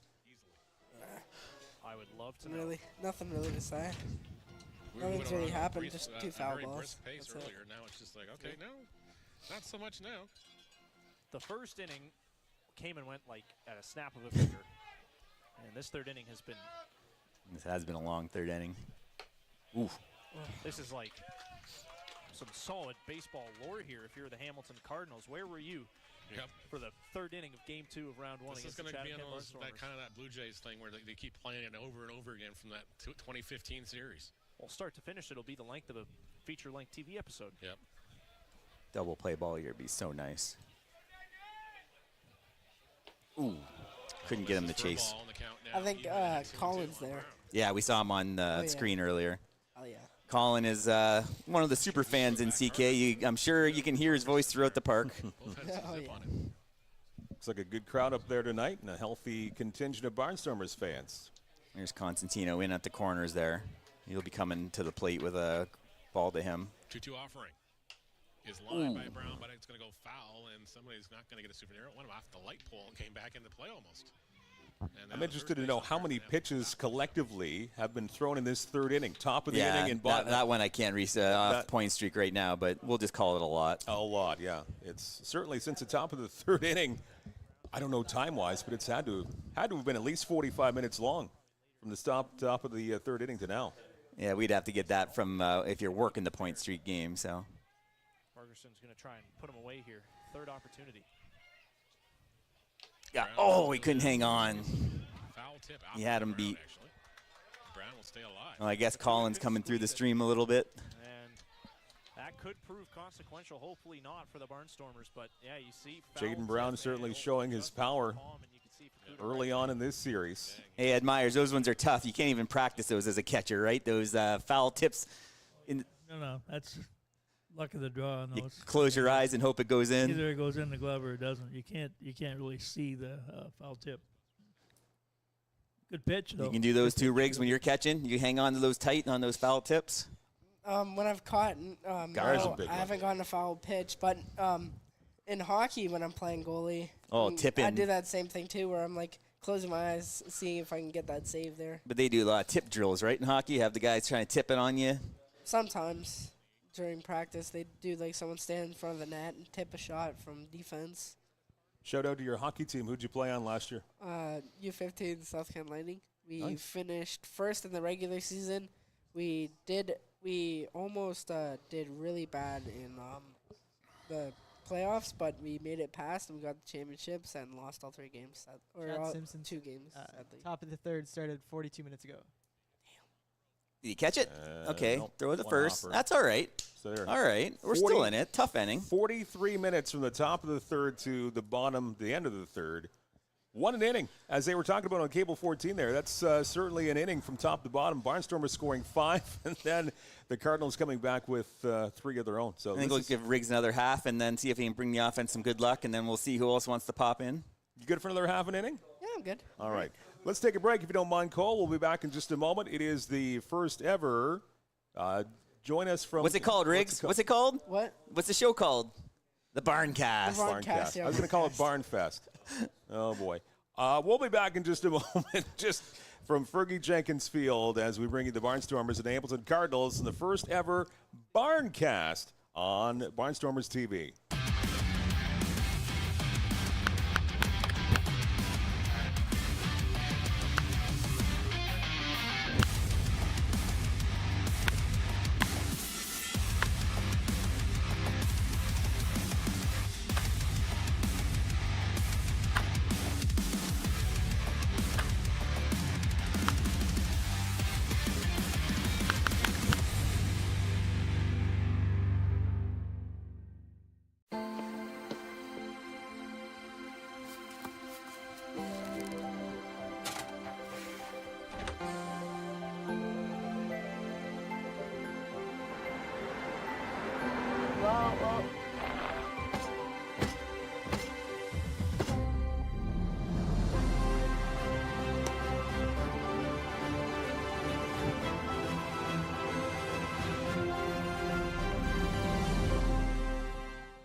Stephanie asked one. Oh, they're showing some of the highlights. Back here on the Barncast from Fergie Jenkins Field and inside the Barnstormers locker room. Mike Renier along with Dan Dominguez. We'll be talking with Peter Cobb and Ed Myers in just a few minutes, as they're also joining the broadcast here tonight, bringing you some road playoff action for the Barnstormers. Cole Dupuy, our producer, and Rigby Huggins joining us once again for one more half inning. So are you back on board with the South Kent Lightning this year? Yes, I'm currently going to try out for U18 travel, and hopefully I can make it. There's not as much goalies as, well, I think there's not as much, since a lot of goalies have rather went to travel, or there are some that I could beat. So, yeah. Good stuff. You like goaltending? Oh, That's your wheelhouse? Yeah, I love it. It's scary though, facing those fast high ones. Really scary. With the armor that I used to use during gameplay, it was kind of small and really bad. So whenever I'd get hit in the padding, it really hurt. So. Fast Lennox leading off the top of the fourth here for the Barnstormers. An up and down baseball game, 3-0 lead. Oh, the drone up in the sky there. For Hamilton, then CK scoring 5 in the top of the third, and then Hamilton comes back with 3 in the bottom of the half. So up and down so far, and we still have a lot of baseball left to go. And Vass takes one outside and low. All right, your favorite goaltender, who is it? All time. Oh, Corey Crawford of the Chicago Blackhawks. Yeah. I didn't expect that answer. Well done. He's the reason I started playing goalie. He was the inspiration for that? Yep. I say it all the time. Your first ever goaltending assignment was on what team, and how old were you? What do you mean? So your first ever goaltending assignment, the first time you played goalie? Probably my first year. I started out as player, but then I switched back to goalie since we needed goalies, and I thought it'd be pretty awesome. So tried it out, loved it, and stayed like that for the entire time. Big 3-2 pitch here, and nice inside and high. So and hopefully the same boat, right? Sitting for that half-hour-long time. Maybe Saldana got a little cold. We'll see how they would do it with the base runners again. I just want to throw another thank you to Cam and Enyo for being our presenting partners here on this first ever Barncast. Big supporters of the Barnstormers. Good to have Cam in for a chat here for first couple of innings. And we'll see if the Barnstormers can turn the pendulum back to their way after giving up the 3 in the last half. What do you want Plaza to do? You want to bunt early, down 1 Riggs, or you want to let him swing away and try and get a big inning? Try and get a big inning. Looking for the big inning here? Yeah. Bottom of the order, but we don't have the traditional bottom of the order there, eh, Mike? It's Plaza and Constantino. Normally you see those middle infielders down there, but we got a DH and a first baseman in the 8-9 hole. A little untraditional, non-traditional. So big spot here, tying run at first base. He squares. That's a terrible bunt. Sorry, Victor. You're not mincing words. Let's see what Neil has to say about that bunt. I'm sure Neil will say the same. So we send it back. Let's see. Cable 14 in Hamilton providing the video for us tonight. Of course, Jenny's youngest is dragged Jenny to Trent University today for the campus tour. Oh, right on. My criticism of the bunt is if you're going to give yourself up, give yourself up. Don't run it down the first baseline. Take the sacrifice. You got to admire the desire to plan ahead. Yeah. Oh, right down the middle. Hernandez thought about throwing down. Vasilenic dived back in safely. That's the pitch you want to bunt. 0-2 on Plas. That takes the bunt completely out of the equation now. Yep. I don't think anybody wanted to be. Need him to bounce one to the backstop here on a breaking ball, but that fastball, he's been pumping it by guys. Chatham-Kent's already gone to it, and we're not far from it. That's correct. Time called there. Saldana has been taking a long time, so we'll have to talk to Dom, see if we're ever going to pitch count in this IBL one day. I know. Or pitch clock, not count, my bad. That would cost a fair bit of change to do that in all the parks. Yeah, no, I agree. That would be pretty expensive. Yeah.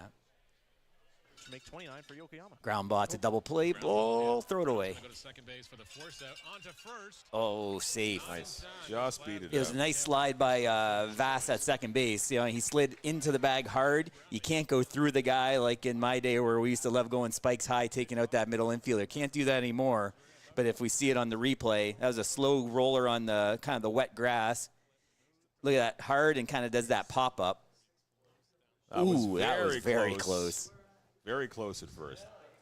Close at second, too, so bang in both spots there. But got the rookie here again. I know beginning of the season, Neil called Owen Constantino Rookie of the Year candidate on one of the early podcasts. He'd seen him play his college ball, and as you recall, he was the MVP of the Nationals for Carleton last year, the game-winning hit. So he got off to a really rough start. We had a lot of first basemen kind of in camp and with the team throughout the year, so we battled for some at-bats. I know I think his dad is Eric. He chimes in quite a bit. There's Julius. Thanks for the nice words there, Julius. He likes the Barncast. If only now I can remember what this broadcast is called. Yeah. Well, we'll have to put a sign up behind the camera. Yeah. First ever Barncast. Glad to have you with us here on this Friday night. Nice hitters count here. Let's see if OC can do some damage. Big swing there. He got a little bit of it. I don't think he's going to get it. That's a big foul ball territory there, too. Look at that, how vast that is. That's a long way to go with that left fielder. Don't even see the left field. There he is in the shot now. You play at Fergie Field ever, or are you at one of the other Diamond rigs? No, I play at, I think it's called Victoria Park in Blenheim, so that's where we usually play.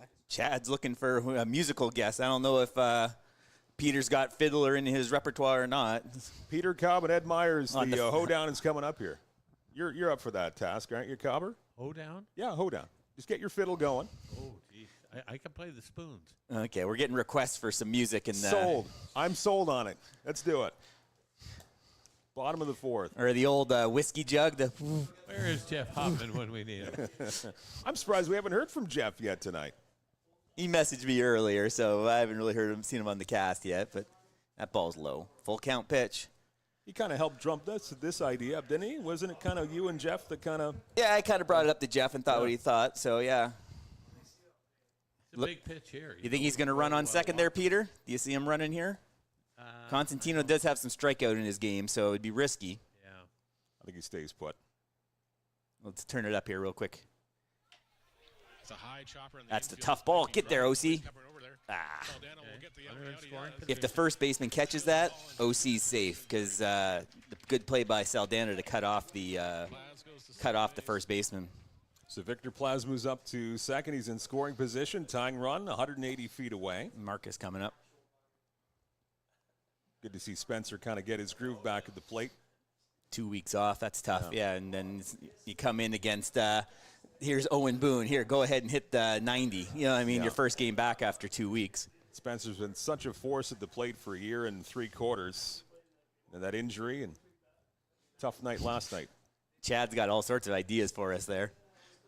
We have to go to get this sponsored by Red Barn. No, we're good with Enyo. Cam's been good to us. Move this to an actual barn. Do we have any? Oh, we got crickets there somewhere, Chad. We'll have to get. We need to label this board with. So all I the guess sound we'll have to get some of the effects, sound effects if we score some more runs. I know there's a horn in there that Rig hasn't heard him yet, so we'll have to work this in before he leaves. Something big happens. I'm just going to mash all the buttons all together and see what There's happens. that little music logo at the top right of the board. Well, that gives you what you're doing. Too many. It'll tell you. Too many instructions. I've shut down already. And that's something we don't want to see there, Dan Cadot. We do not need to hear Peter Cobb sing. That's what you're getting. My life's a circle. Can we mute that number 4 mic there? No, I'm with Dan. I want to hear Cobber do a little bit of karaoke tonight. All right. You taught Dan, didn't you? Marcus here. It's going to be tough to score Plaz. Not a lot of wheels at second base, so we're going to need kind of a gapper here. Or a wild pitch. You should be able to get the third there. Stay put, Victor. You're not going anywhere. Oh, he's going home. Oh, went out of play, so he has to go back to third. Oh. I don't. Yeah. I thought, Well, wow. that home plate umpire very demonstrative about going back to third base there too. I was surprised when Victor turned. I'm like, but I didn't realize the ball was in the third row. I was stunned to see that huge turn at third. It's like, wow, that's. And not really a great blocking attempt there by the catcher. Yeah. Pretty good wheels there from Victor Plaz, though. As you see him turning towards home. So 1 and 2 to Marcus. Just even a seeing eye single here. We'll take another wild pitch out of play here, Mike.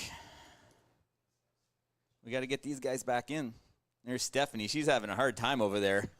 Stephanie's going through it right now.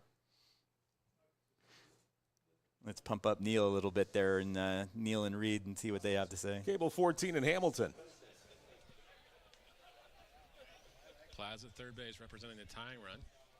Two away That's something in for the Dom. as Spencer Marcus works with a 1-2 count in his favor.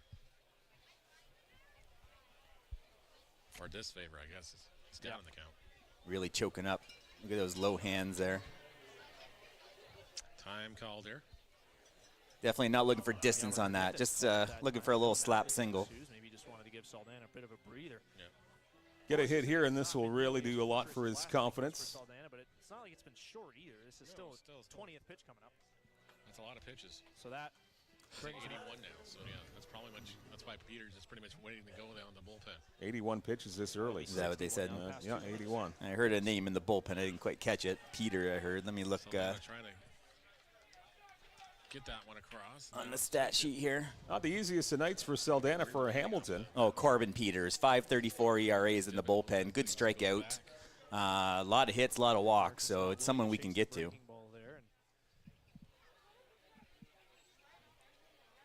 Spencer trying to come through here.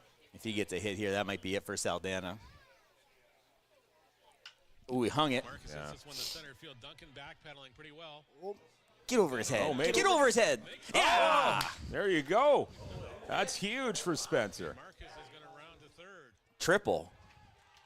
That is a huge hit for Spencer Marcus, starting to get healthy, and you start to get him heating up, and look out. I think Rigby looked like he had trouble seeing that ball there again, right? Yeah. Usually on balls like those during when we played, our coach just told us just look away and start running. Yeah, get the distance. But look, he's running head over his shoulder. I think he's having trouble finding it. And then that hop is never a good sign. You want to run through it. I think he was feeling that wall coming up. And then look at the bench celebrating there. They enjoyed that one. And then we'll see if that's it. Let's see if Bernardo comes for him. Good shot of that Barnstormer bench there. Yep. They're fired up. Back in it. Again, that's all for it for Saldana. So that's going to be Corbin Peters now. And as my dad used to say, you look at the score, the folks are as good as the people. We're tied at 6. I have to wrap my head around that one. Say it one more time. Mike, Folks are as good as the people. Mike's going to have to take a little swig of his beverage My ginger ale over here. to take that one. So I'm just looking at Past my bedtime. back in June 8th, we did face Corbin Peters. He just one inning of work and a couple strikeouts. That looks like the only time CK faced him. That was 2+ months ago. So we'll see what, like I said, he's known to walk a guy. So Chad giving ideas for the center fielder with the sunglasses. It's funny seeing the guys wearing the sunglasses. I've been watching a Little League World Series, and I think it's more of a fashion sense to have the sunglasses on top of the hat because they don't do you much good for the sun. So, And it's 9:05. that too. Yeah. But sunglasses on the top of your head don't generally work.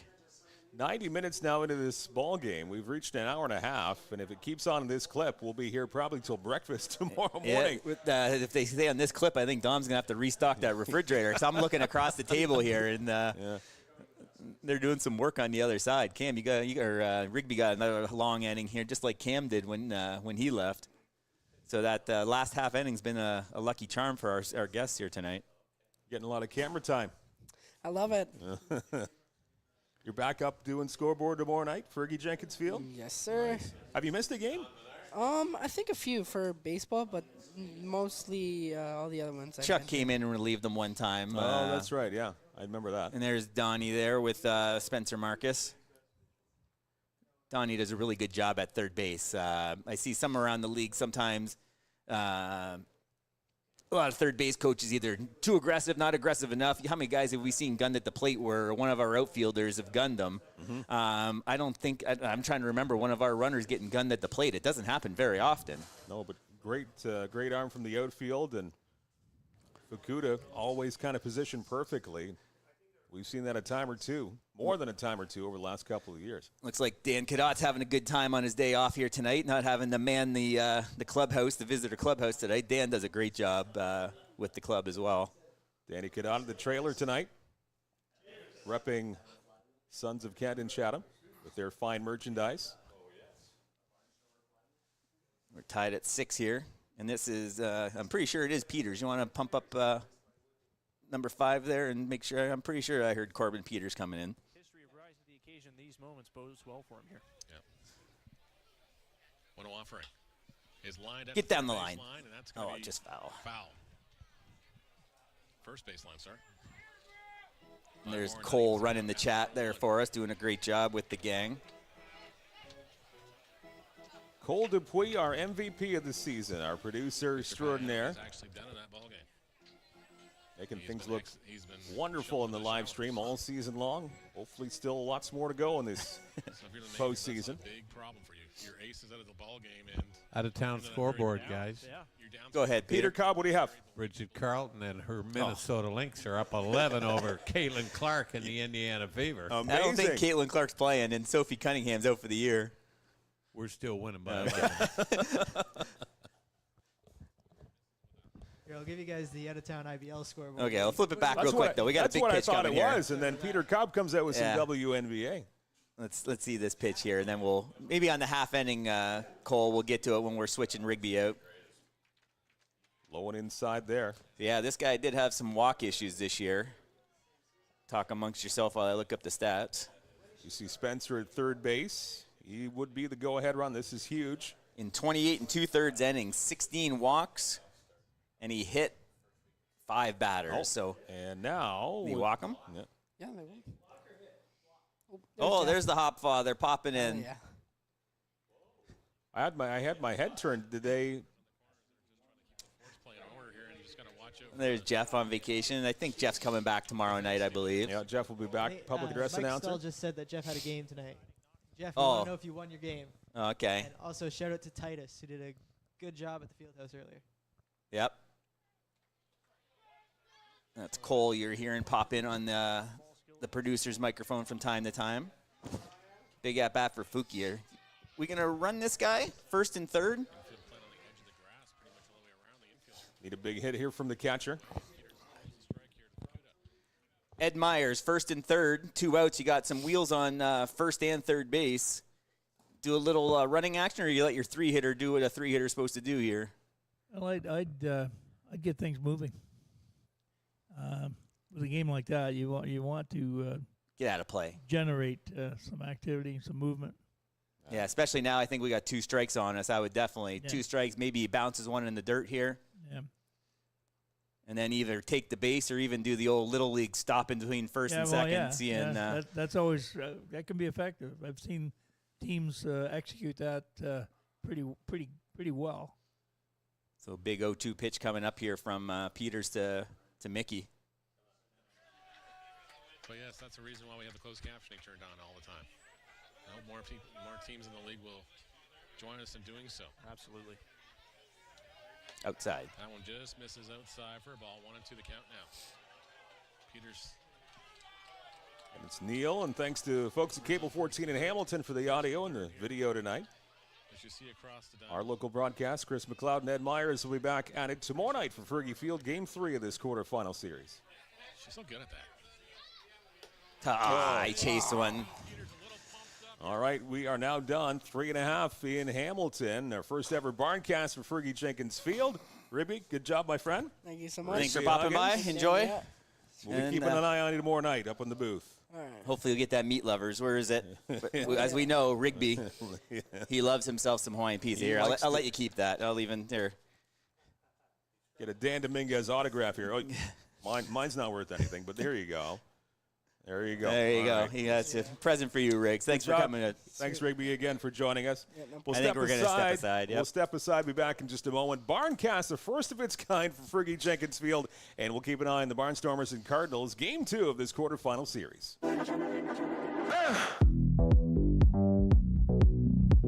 Anything you want. Everybody say.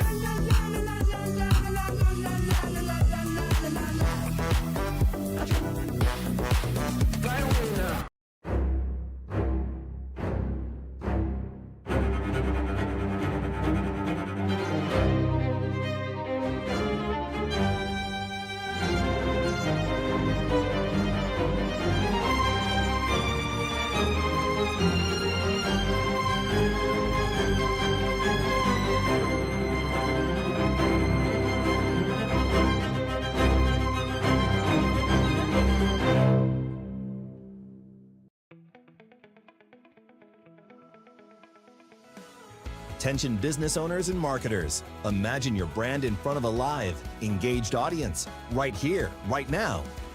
This space is the perfect opportunity to showcase your product, service, or message to viewers in real time. Whether you're looking to boost sales, build awareness, or grow your audience, we've got you covered. Don't wait. Secure your spot today.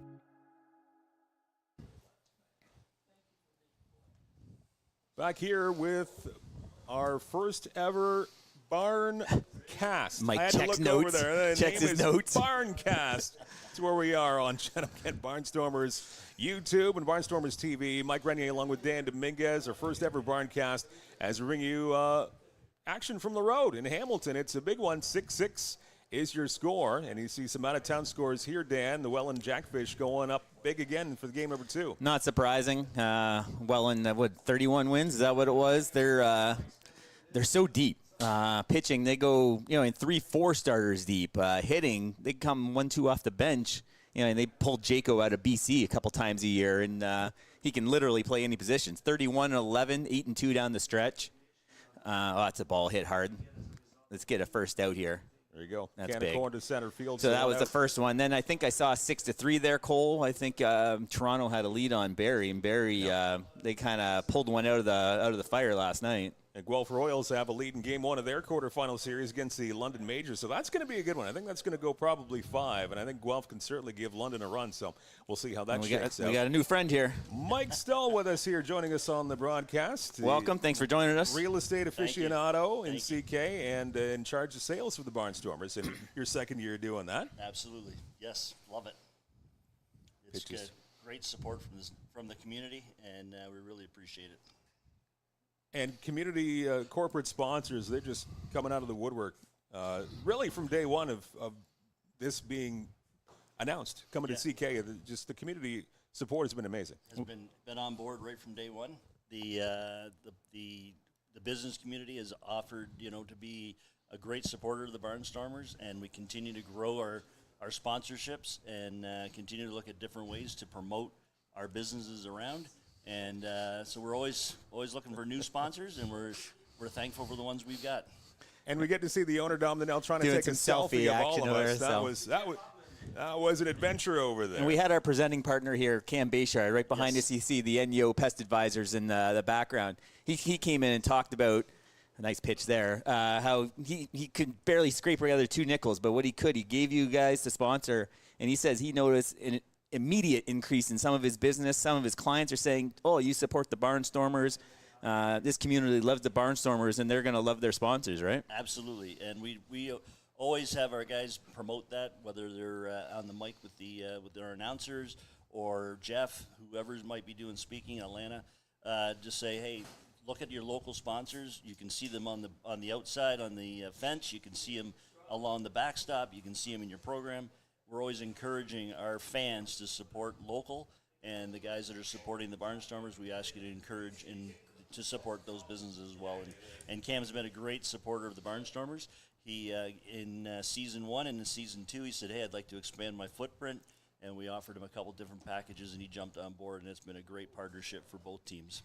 Now a 3-2 count there. That pitch was rather high. He is Mike Stull, and as you mentioned, there's a number of different packages, a number of different ways you can have your business help out the Barnstormers and help out your business, get that word out there. Absolutely. Whatever medium you want to use, whether it's print, whether it's voice, or whether it's live stream. Tough play? Base hit. Many opportunities to promote your business. So what are some of the ways that we can get a hold of you? Some of the people around town, they want to work with the Barnstormers. How do they do it? Real easy. It's Mike at ckbarnstormers.com. You can email me. You can just go to the info line on our website, drop a note saying, hey, I'd like to get my business more involved, and then we'll reach out and we'll figure out the best way to promote your company. And you have, it's 12 months a year for you, like getting the business partnerships going and getting those relationships going too. We start in October and we go hard until about March, and then once the season Double starts. play ball. Yep. Come on. Twister. Sadler. Got him. There we go. Yes. Yes. It's a big cheer. That's big. Quick inning, get the bats, but that's going to do it for the 4th inning. Stick around for another half inning if you do, or maybe we'll keep it right here through keep them here. Yeah, I got a question for you. And it's not just sticking a banner out in center field. You can be a host of a night of the 21 home games plus playoffs. Yep. You can be part of Cole Dupuis' media productions, the great Barnstormers TV here. Yes. Lots of ad print, I'm sure, as well. Lots of way to get involved. So we've got companies that do multiple facets where they'll have a print advertising in our program or in our yearbook. They'll have a live stream that's done through our telecast, which is a fantastic telecast, one of the best in the league. The best. Hang on, here's a 20 for you. Hang on, there you go. Thank you. And then we have our signage that's all around the ball field. So we've got signage on the outside fence. We've got signage on the borders. We've got signage behind the. If there's a spot, you'll find a spot to put their name, right? We try to figure out what best works. Eventually, we can maybe put a tattoo on his head there and get a pretty good sponsorship on the owner's head there, maybe. If we could sell the grass, we'd get a sponsor for the grass. That's for sure, right? So, but no, we'll figure it out. You let us know. Sometimes I have a budget to work with, and you let me know what your budget is, and then we'll figure out where we can promote your company. And like you said, Dan, we have got the theme nights, and this year we had 19 out of our 21 theme nights sold, right? So we're companies last year are doing the same theme night back-to-back years, and probably will carry that forward. So it's a great opportunity to say, hey, I want to support a local enterprise, the Chatham-Kent Barnstormers, but at the same time promote my company and say that I'm getting behind this great venture that's been awesome for the city of Chatham. Over 900 fans per game averaging, and it's very exciting for our city, that's for sure. Yeah, I think we're at close to 20,000 it's going to be with playoffs, Mike. 20,000 fans again this year. Incredible. Absolutely. Second year. I don't know if any of us really imagined we'd be this far along, not even completing our second year yet. You know, in what you say, Mike, is when I look at, even I say with the Chatham Maroons and what they do and what they get their crowds at the end of the year and in the playoffs. We get our crowds at the first game of the year all the way through, and which is very exciting. And you know what? Talking to some of the players, asking them how they like playing in Chatham, and they're like, to come out and stand in front of a crowd of 1,000 people as a young fella, never having to have that big of a crowd out. They love it. The players love it too, right? Hockey's great. I love going to a good hockey game either in Chatham or Leamington where I live. But is there anything better than a Saturday night at the ballpark in June or July? Smelling that barbecue, right? And that's what, the Knights of Columbus, right? Is that who's cooking back there and doing the 50-50? They do a great job as well. Great partnership with the Knights of Columbus, and it's again. They have over 40 volunteers per game coming out to help us, and that we couldn't do it without that partnership. That's for sure. The way the team really from day one has said, okay, the fan is number one. The fan experience, the enjoyment, number one. They always put the fan first, and that's been the case ever since the team was announced. If you come with a young family, there's activities going on all the time. We've got Lefty, our mascot, that's out celebrating with the fans. We've got activities between every inning. It's very exciting as a family to come out because you can get a great experience for a very reasonable price, and it's a great ballpark, one of the nicest ballparks in the league, I believe. And you look at it and go, we get to. Did he go? He didn't go. Are they calling him out on the swing? Nope, full count. Uh-oh. How about his game yesterday? Did you catch any of those dingers yesterday? Man. Yushin, holy cow, what a great game! And he had a double today too. Yeah, and that play he made at third. Oh, right off the chest. He blocked I said the old Happy Gilmore, just taking the fastballs to the chest, right? This is a big pitch here. Leadoff bat, get the leadoff batter on base maybe. Popped it up. Got under it. In-betweener, Dominguez is there. Yeah, it must have been that sunshine, that twilight that really messed up a lot. Ed mentioned it, yeah. No relation? No. There's Jose Dominguez on Welland and Carlos on Hamilton here. But, yeah, no, Carlos hit a couple bombs off us yesterday. He's a really good player. So one thing that at the game last night that I don't know if you guys noticed it, but their bench was pumped. Every hit, they would come out of the dugout. They were pumped. And their team flipped. They changed managers about halfway through the season, and when Bernardo, who was their catcher, pitching coach, third base coach, he retired as a player, took over the managing job. The attitude in that team flipped. It was a terrible attitude early in the season. I talked to Neil Srivastava, who works for the IBL and the Hamilton Cardinals. Okay. And they signed all these players. They get Boone, they get Fernando Rodney, Hospital, all these players, and they expected to go first, second place. They started out bottom of the standings, and then they made that switch, and here they are, a fifth-place team, giving us a lot of trouble here winning Game 1. So, the attitude really changed on that team. Solid lineup. They've got a very solid lineup. Yeah, definitely. Yeah, definitely a coin flip series with CK. Like I said, I know we had the home field advantage. We kind of lost it after Game 1, but this is a coin flip. Yep. Our boys can do it. They can do it, that's for sure. He is Mike Stell joining us here. Barncast, the first of its kind, and game number 2 of this quarterfinal camera series. Work going on there. Let's hear this 2-2 pitch here, Mike, from Neil. Yes. I don't even know what to make of this. They're not used to all those cameras either. Spielberg level stuff here. Okay. We got Sad. Come on, Sad. Up and in. Elvis is upstairs. He's throwing a lot of pitches too, if I'm not mistaken here, Thanks Mike. for hanging out. He came in. Did he come in just in the 4th inning? Is that what? Yeah, he came in after I think after Marin got on, but yeah, he got a strikeout. He got Fukuda. We had whatever you call that third inning. Yep. So we are coming up on the 2-hour mark, and we're only halfway through this ball game. And just kind of put away for posterity's sake and not look at it too often. Inside. Ooh, that was close. Sadler sold it. Yeah, that was close.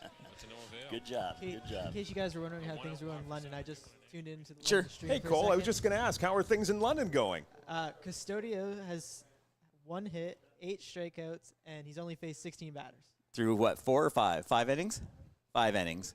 I believe they're at 5. Yeah. So yeah, how many strikeouts you said? Through 5. Yeah. He's like I said, a couple years ago he pitched 120 innings, had I think a French or a IBL record close to like 180 strikeouts. He's an insane player.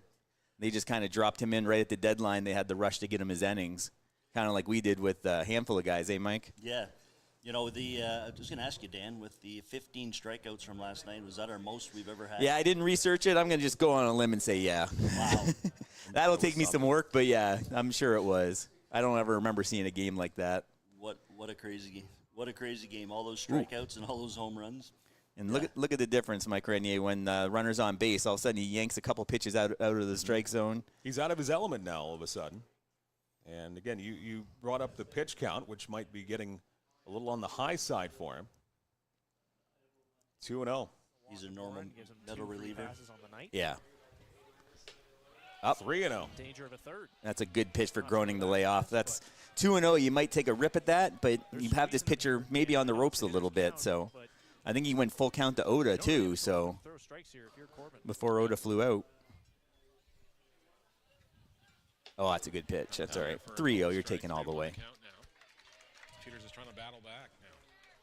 In CKBarnstormers.com, we'll see you at Fergie Jenkins Field tomorrow night, Game 3, and hopefully it'll be a 1-1 series, but a lot of baseball here tonight to go. Yeah, that's what I'm hearing. Did you get that? Nah, he didn't get it. Good contact. He just didn't get it. Yep, still tickets available. You can get them, I assume you can get them here before the game. Yes, you can. And then, of course, at the gate, there's with the new Ed Myers Pavilion out in right field, there's plenty of seats to go around at Fergie Jenkins Field. Do we have that signage up on the grandstand out there yet? The Ed Myers Pavilion. Oh. What you got, Cobber? All right, manager Mike Renier. Oh, you no. send the runner here. You Who's got on 2 first? out. Sadler? Yeah, he's got some wheels. I'd like to see him run. Put him in scoring position. Yeah. I don't know. Right away, or do we? I'm going to let Vas Gapo in here. Yeah, not going yet. I think he got as good a chance of this guy putting one to the backstop as Sadler does the stealing. So, yes. What did Ed say? Leave him? No, send him now. Send him? Yeah. 1 ball, no strike. I'm hoping he throws one to the backstop and just takes the decision out of our hands. That's low. Oh, he got the call. TV's shaking his head. I think Torn had a rough one earlier. He had a couple questions for the umpire on his first AB. He struck out back in the third. Okay, he's going to go now. This is the pitch he runs. No, Hi. I was wrong. I'm the worst predictor ever, so that continues. Text Harry. I'm going to text Harry Text Garrett and say, Harry, send that kid for first. Get him going. I don't think we don't have a lot of stolen bases on that team after Mr. Morrison left. Yeah, now you're just going to let him walk. Sadler had 0 stolen bases for those wanting to know this season. He got caught once. And of the 19 stolen bases that Chatham-Kent had, 12 by Morrison is gone, and Haggith had 1. So there's only 6 stolen bases remaining on that team, and subtract another one for Kuchera. Another pop-up here. Get out of play. Get out of play. Oh, tough one. Okay, we'll take it. Yeah. So, yeah, not a lot of stolen bases on this roster left, guys. No. Big pitcher again. 1 on, 2 out. I think he's running this time. Yeah, probably 3-2 and 2 out, yeah. I think you can get this one right, Mike. Yeah. Well, I didn't even make that prediction. You did, so. Yeah, well, 3-2. If you don't run, you get fined, I think, on 3-2, 2 outs. You get a fine if you don't run here. That was awfully close. That one in play, just. The cameraman or whoever that is over there cowering. That's a tough ball for the catcher. The third baseman's got to be the one to go get that one. They got a lot of room behind home plate there. Yeah, their foul ball territory is big, even down in the left and right field. Ooh. Big at bat here. Athletic fouls this one off to stay alive at 3-2. Old school bullpen too. Yeah, down like Tiger Stadium, you have to have the guy guarding the guy down the line. Yeah. You even have any of those in Major League Baseball anymore? I don't know if you have any of those. Not that I can think of off the top of my head. Yeah. Get one in the gap here with the runner going. Sadler's got, as Ed talked about, the 800-meter sprinter speed, the long strides. If you can gap one here, that's right. Maybe we can get that go-ahead run. I blew it by him. All right, 4.5 done in Hamilton. What a game. 6-6. He is Mike Stoll. I appreciate it, guys. Thanks a lot for inviting me in. And, again, we appreciate our sponsors. And if you need any help, reach out to info@CKBarnstormers or Mike at CKBarnstormers.com. We'd love to entertain putting you out on our field and getting you involved in the team. And I'm sure you'll even talk to guys like Cam from Enyo, and Cam will tell you straight from the horse's mouth how good of it helps his business. Absolutely. At our network lunches, you hear it every time with our sponsors, how appreciative they are and how it's helped their businesses. So I appreciate it, guys. Thank you to Mike Stoll joining us. It's BARNCAST, our first ever. We're halfway through this ball game. Mr. Peter Cobb, you ready to take over? I'm getting sleepy, so I'm I'm going to tag you out of here. Thanks for joining us, along with Dan Dominguez. All right, thanks for coming, Mike. I'll be watching you when we get back home. So Peter Cobb's going to take over. We're going to hear from Ed Myers, and we'll take a break here. First ever Barncast on Barnstormers TV. Inyo Pest Advisors, serving all of southwestern Ontario, where you live and where you work. Inyo, bigger than bugs.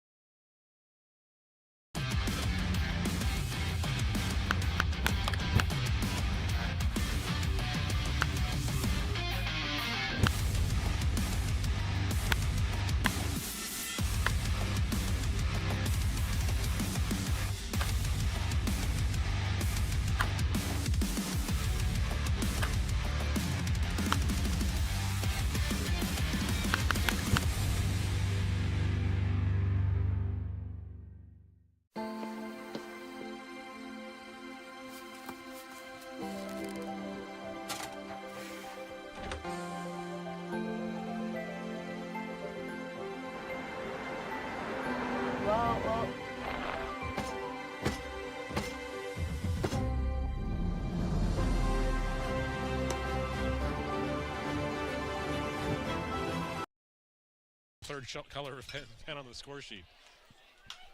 That scorebook is going to be an abstract art piece by the end of this one. Oh, yes. And that one's caught by the line, down the line by Spencer Marcus, and there's one away here.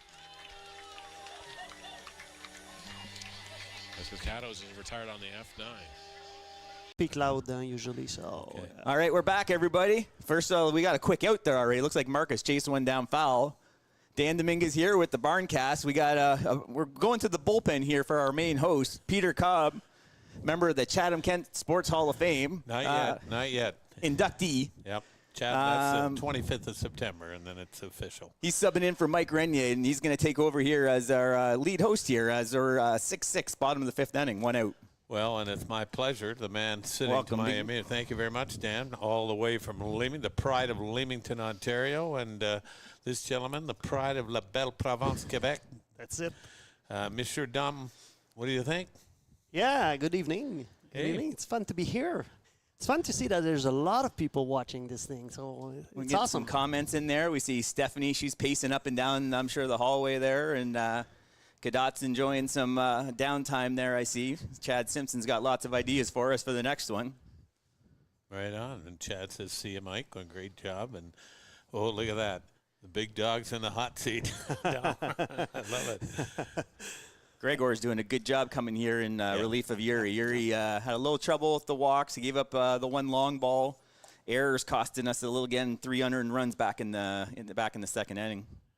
Yeah, Gregor's come in and done a nice job, and the score's tied. We're in the bottom of the fifth. There's lots of baseball left, but he's giving you some quality innings so far. Yeah, and Gregory is a tall guy, and it's tough for a hitter because of the angle, and his ball is moving a lot, so it must be tough for the Hamilton hitters. We can see when you see the camera from center field, like his two-seamers on the right, he moves a lot, and it's really, really good. So he's successful for sure. He's got a little funky action. You don't see a lot of that over the top anymore. Everyone wants to come three-quarters and get that riding ball. Right. Where he comes ball and he can, like you said, that two-seamer that's going to sink. He does a good job with that. And he's got to be, 6'3"? He's a big pitcher. Yes. Nice late pickup. 2 up, 2 down, guys. And that's what you want to see. Not getting that high strike tonight. No, he's been pretty consistent. Yeah. He's been consistent, though. He gave an outside strike earlier. We talked about it. That catcher was set up right there. So you're going to get that call in the IBL when you hit that catcher right in the glove. Even if he set up a little outside, you're obviously going to get that call. So 2-0, we got to battle back here in this at-bat. Especially if you're consistent and the umpire knows that you're going to hit that target, they're going to give it to you. Last night, I think he did an okay job. He missed one there late in the game, but it didn't affect any runs, I don't think, last night. Swings through it. Yeah. We got behind the last batter 2-0 and got the fly out to center field, and here he comes now, 2-1. Well, he's pretty fresh. He's only 10 innings, 10 and a third innings in his 5 appearances since he's come back from playing over in Japan. Again, a little high. Dom, I want to say again publicly here, even on our Barncaster, what's this Yeah, Barncast? you got her. All right, but here we go. with our presenting partners, NEO Pest Advisors. Bigger than bugs. Bigger than bugs. Yeah, I've got it. I love the way you say that. There it is. Bigger than bugs. I love that. I love it. Okay, here's a walk. We don't want any more free passes. I got another one here. Peter, ready? I forgot we about got this another. one. Oh. Play ball. Who says that? There he is. Play ball. Dom Donnell, thank you for coming to the Maple City with this team. I really mean that. Thank you so much. Man, oh, man. Yep, it's been great. It's been a great experience, and my God, the support we get is awesome. So it's great. I remember you say you're walking around town, and all you're seeing are these CK hats that we see lined up in front of us, and Peter has on as well. The merchandise. I don't see the maroon stuff like they've. How long have the Maroons been here, Peter? I don't see the merch like you see with the CK, the Barnstormer stuff. Well, it's certainly taken off. Chatham is a baseball town too. Now, let's give a shout out to Maroons. They are the defending Sutherland Cup champions. I might add there. And hey, you're talking. You're right over there, Mike Renier. He knows. Yeah. Yeah, speaking of the merch and stuff, I just went to get a sundae, ice cream sundae a few minutes ago. There was a kid with the Barnstormers hat. It was awesome.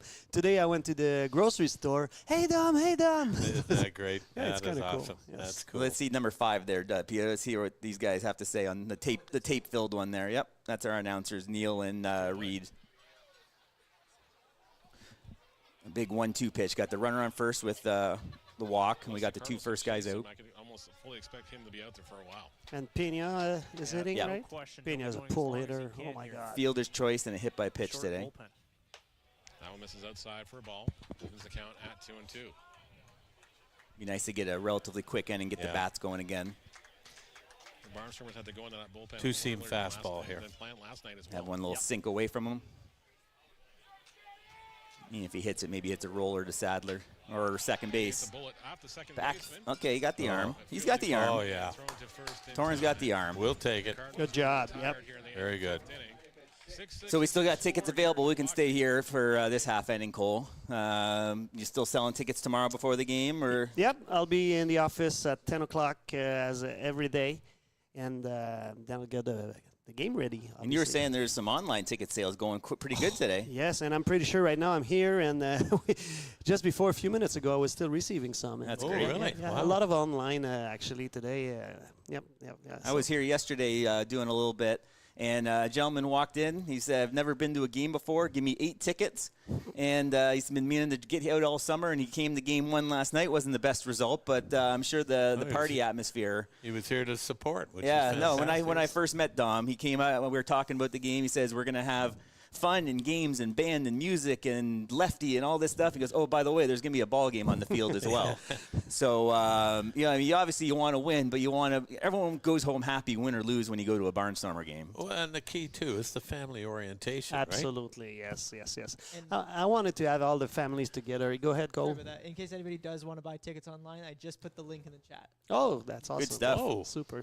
Thanks to Cole producing this Barncast. We appreciate his help. He's the pride of Jeanette's Creek, you know. They speak French in Jeanette's Creek. I'm not They kidding do? you. Oh, mais oui. Oh. Certainement. They do speak French. I do not. But some of the staff that help you set up, Emile and his crew, say a few words about the red shirts, I call them. But Sure, it's unbelievable. Like you cannot run a game, an IBL game, with 2-3 people. Like it's impossible. Like there's so much to do: the concessions, the gates, the security, and everything. Like it's important to have the staff, and it's tough as any business these days. The manpower is not always there. You know, they prefer to play on their cell phone. So with the Knights, it's unbelievable. They bring in 40, 45 people every single game. And a 7 o'clock game, they're here at 2 o'clock, right? Oh yeah, they are earlier. It's crazy.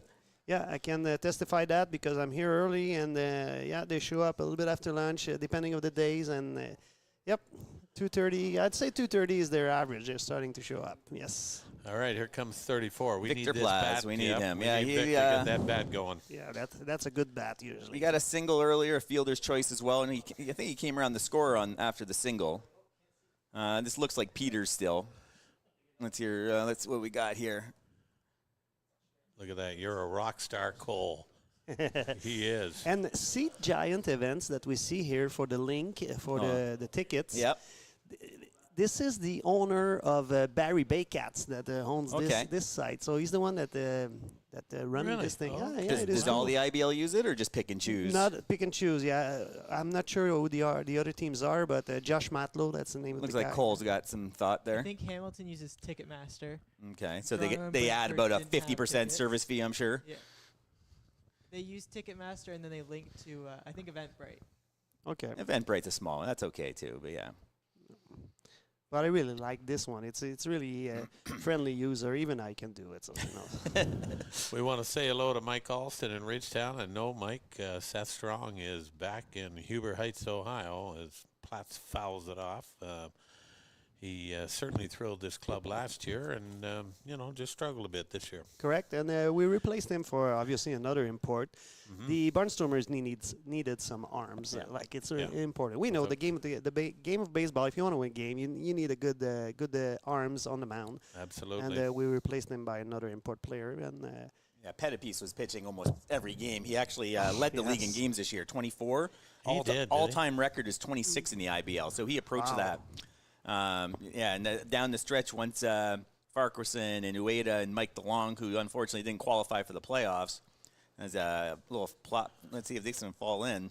No, looks like Dominguez is there, but that gave Pettipies and Cat a little bit of rest down the stretch to hopefully stay fresh for the playoffs. Exactly, it will help definitely for the future games. Yep.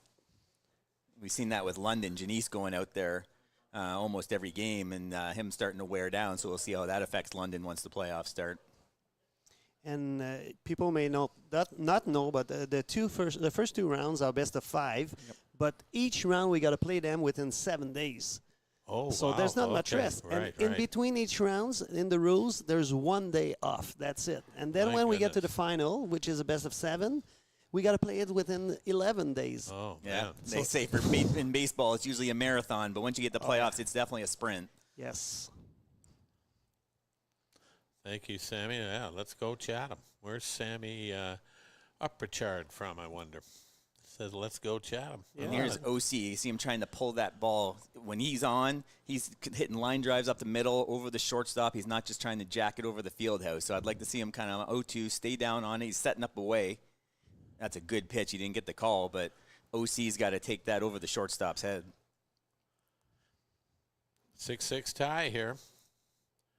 Barnstormers and the Cardinals. Corbin Peters coming in for relief from Saldana. Blows it past him. So that's 2 outs now. So we got Game 3 tomorrow night, and then we're hoping Game 5 back home would be Wednesday night, 7:30? Correct. Wednesday night will be 7:35. 7:35. Yes. Got to get the national anthem in there, too. Exactly. Yes. I got you, Robert. Batting order for us, I'll give it 1 through 9, Robert, was Marcus, Marin, Fukuda, Oda, Goodwin, Groening, Vasilenic, Plaz, and Constantino's at 9. So we're at the top of the order now with Spencer.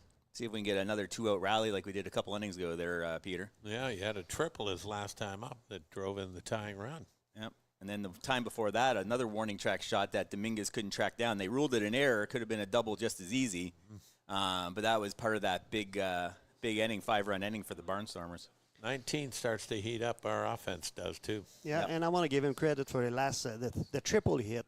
Most of the people have got a double out of it, but right off the batter's box, he started running and he got a triple out of it. That was really, really good base running. And you know what? He's coming off kind of a little bit of a leg injury, too. And Absolutely. The kid's got the heart of a lion. Correct. A former St. Ursula Charger here in town. That's the school, his elementary school he went to. And now he's taken up the teaching profession, too. 3-1. This will be good to get him on base. And this is, if his leg's up for it, we don't know the health, but maybe he does run if he can get on base. We got Spencer Marin on deck. Let's see. It's a slow grounder. He can beat this out. Jeez. Get up, buddy. Look at that. Oh, they're going to cut away already. Yeah, turn up 5. Oh, no. That's not good. No. I'm not sure if it was when he was sliding into it or did it give way on its own before he got to the base. We'll have to see if we have a replay going down the line here or not. But, yeah, this is not good.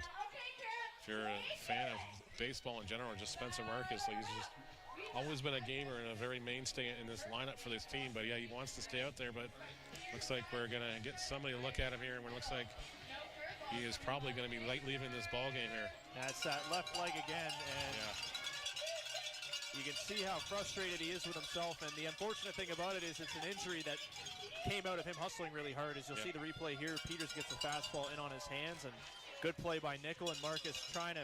Just look like it gave out coming down the. It just buckled on him.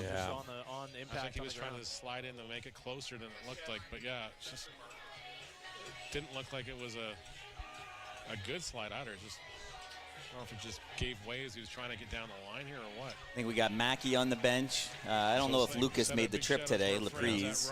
I haven't seen him I didn't see in the it, clubhouse but when he was. it's got to be Mackey. Yeah, Mackey would have to either go into the outfield and move to right field, or you put him at third base and move Oda out to right. I assume Mackey did a little bit of right field down the stretch, so I imagine if he does come out of the game, it'll have to be Mackey out there. Oda looked good last night at third base. You see him play that ball. Even off his today, chest he's there, looked good. Before you got here, we've been having some trouble fielding that position this year. He's got smooth hands. Mm-hmm. Yeah. Oh, yeah. Yeah, very much so. And it's just a matter of getting guys in a routine. We saw like Owen Constantino now is locked in because first base job is now his. If Oda now he says, okay, I can take regular ground balls at third base, that position's his. So I know Evan had a little trouble at second base, but sometimes switching that field. I know when I used to play shortstop, switching over that second, everything's backwards on that side. So switching over is tough sometimes to a different side of the field. So he had a little bit of defensive trouble at second. So. Point streak has Mackey going in for Marcus. Yeah, that's to be expected. We'll keep an eye on the defensive spots, but I imagine Mackey's going to right. So hopefully Spencer will have to see where is Lee available. Lee's pretty much down too. Yeah, get the ice on that. He'll be back tomorrow night, I guarantee you. Who's our therapist? Is he up at the game today?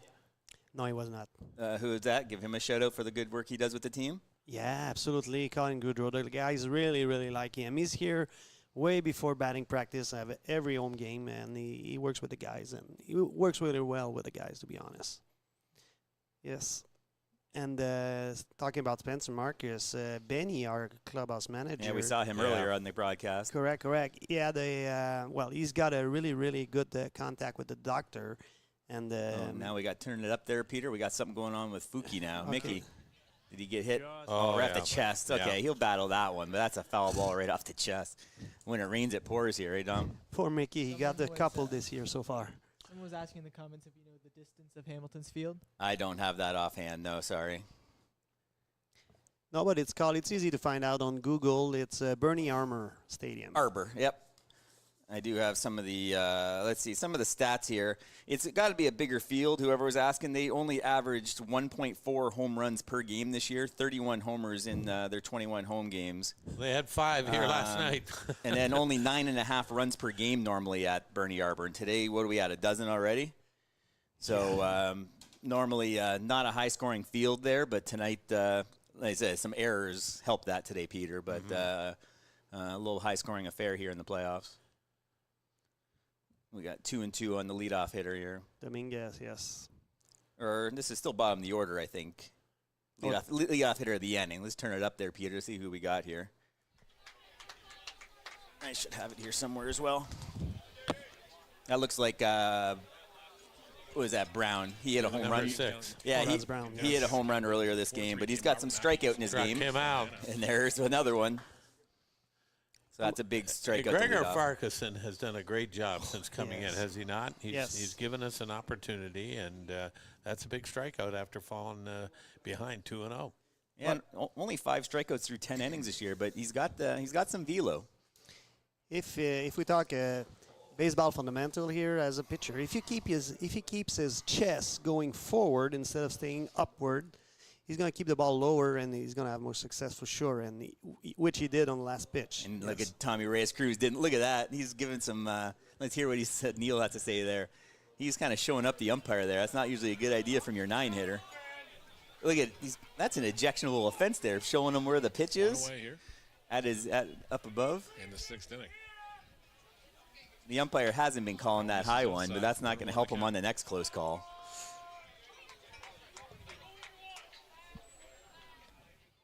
So that's interesting from Tommy Reyes-Cruz. Really demonstrative after that strike one call. Strike two. And that's the best pitch in baseball, right, is the first pitch strike. Oh, yes. Love it. Love it. And the advantage goes to the pitcher. Yeah, you see on the percentage odds, it just shoots right down the percentage of getting on base. People don't like those Apple games on TV, but they have the odds of getting on base changing after every single pitch. And you just see what 0-1 does to a hitter. And look at that. Struck him out. Two Uncle up, and watch him. He's going to say something on his way by here. He's got a little, he said a little, he's not too happy. I know he's a buddy of Victor Plaz. They played together in London last year. And he's still kind of looking at Dominguez trying to save him. Yeah. He's another Montreal kid, as a matter of fact. Right, yeah, that's where those guys know each other from, yeah. Yeah, that's right. So this would be a big out here. He's got his 20 stolen bases this year. If he gets on base, you know he's going to try and go. So. Hey, Dan, would you say This is Rigby, everybody.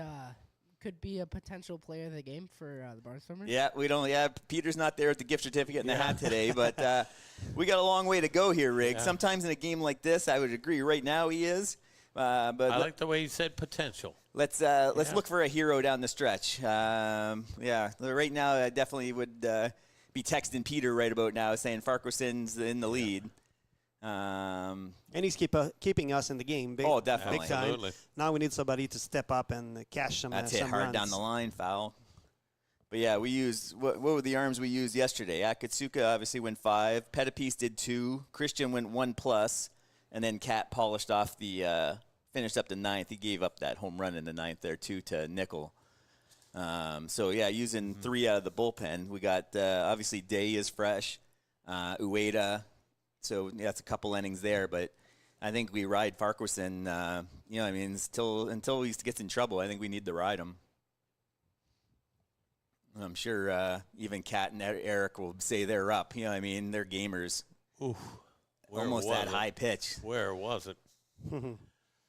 3-1 now. This is a tough pitch. Let's hear this. What Neil and those guys have to say on 5 there. Yes, and he struck out 11 people that night. Like right after that, it was like, yeah, you know what? You're not getting anything else. Goodbye. Now he's in a 3-1 count. Watch out. So I think Off the this fist. one off the screws here. Love it. There you go. Beautiful. Yeah. Through Gregor 6, Farquharson. anybody's game. So we got to like that. You know what I mean? We're going 9 outs apiece, and, you know, anyone can take this. This is a big game for the Barnstormers. Oh, yeah, big time, big time. Coming home with a 1-1 series and then play home with our fans loud.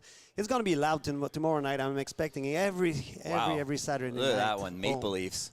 Wow. Even the Maple Leafs are going to have trouble losing that game, I think, Peter.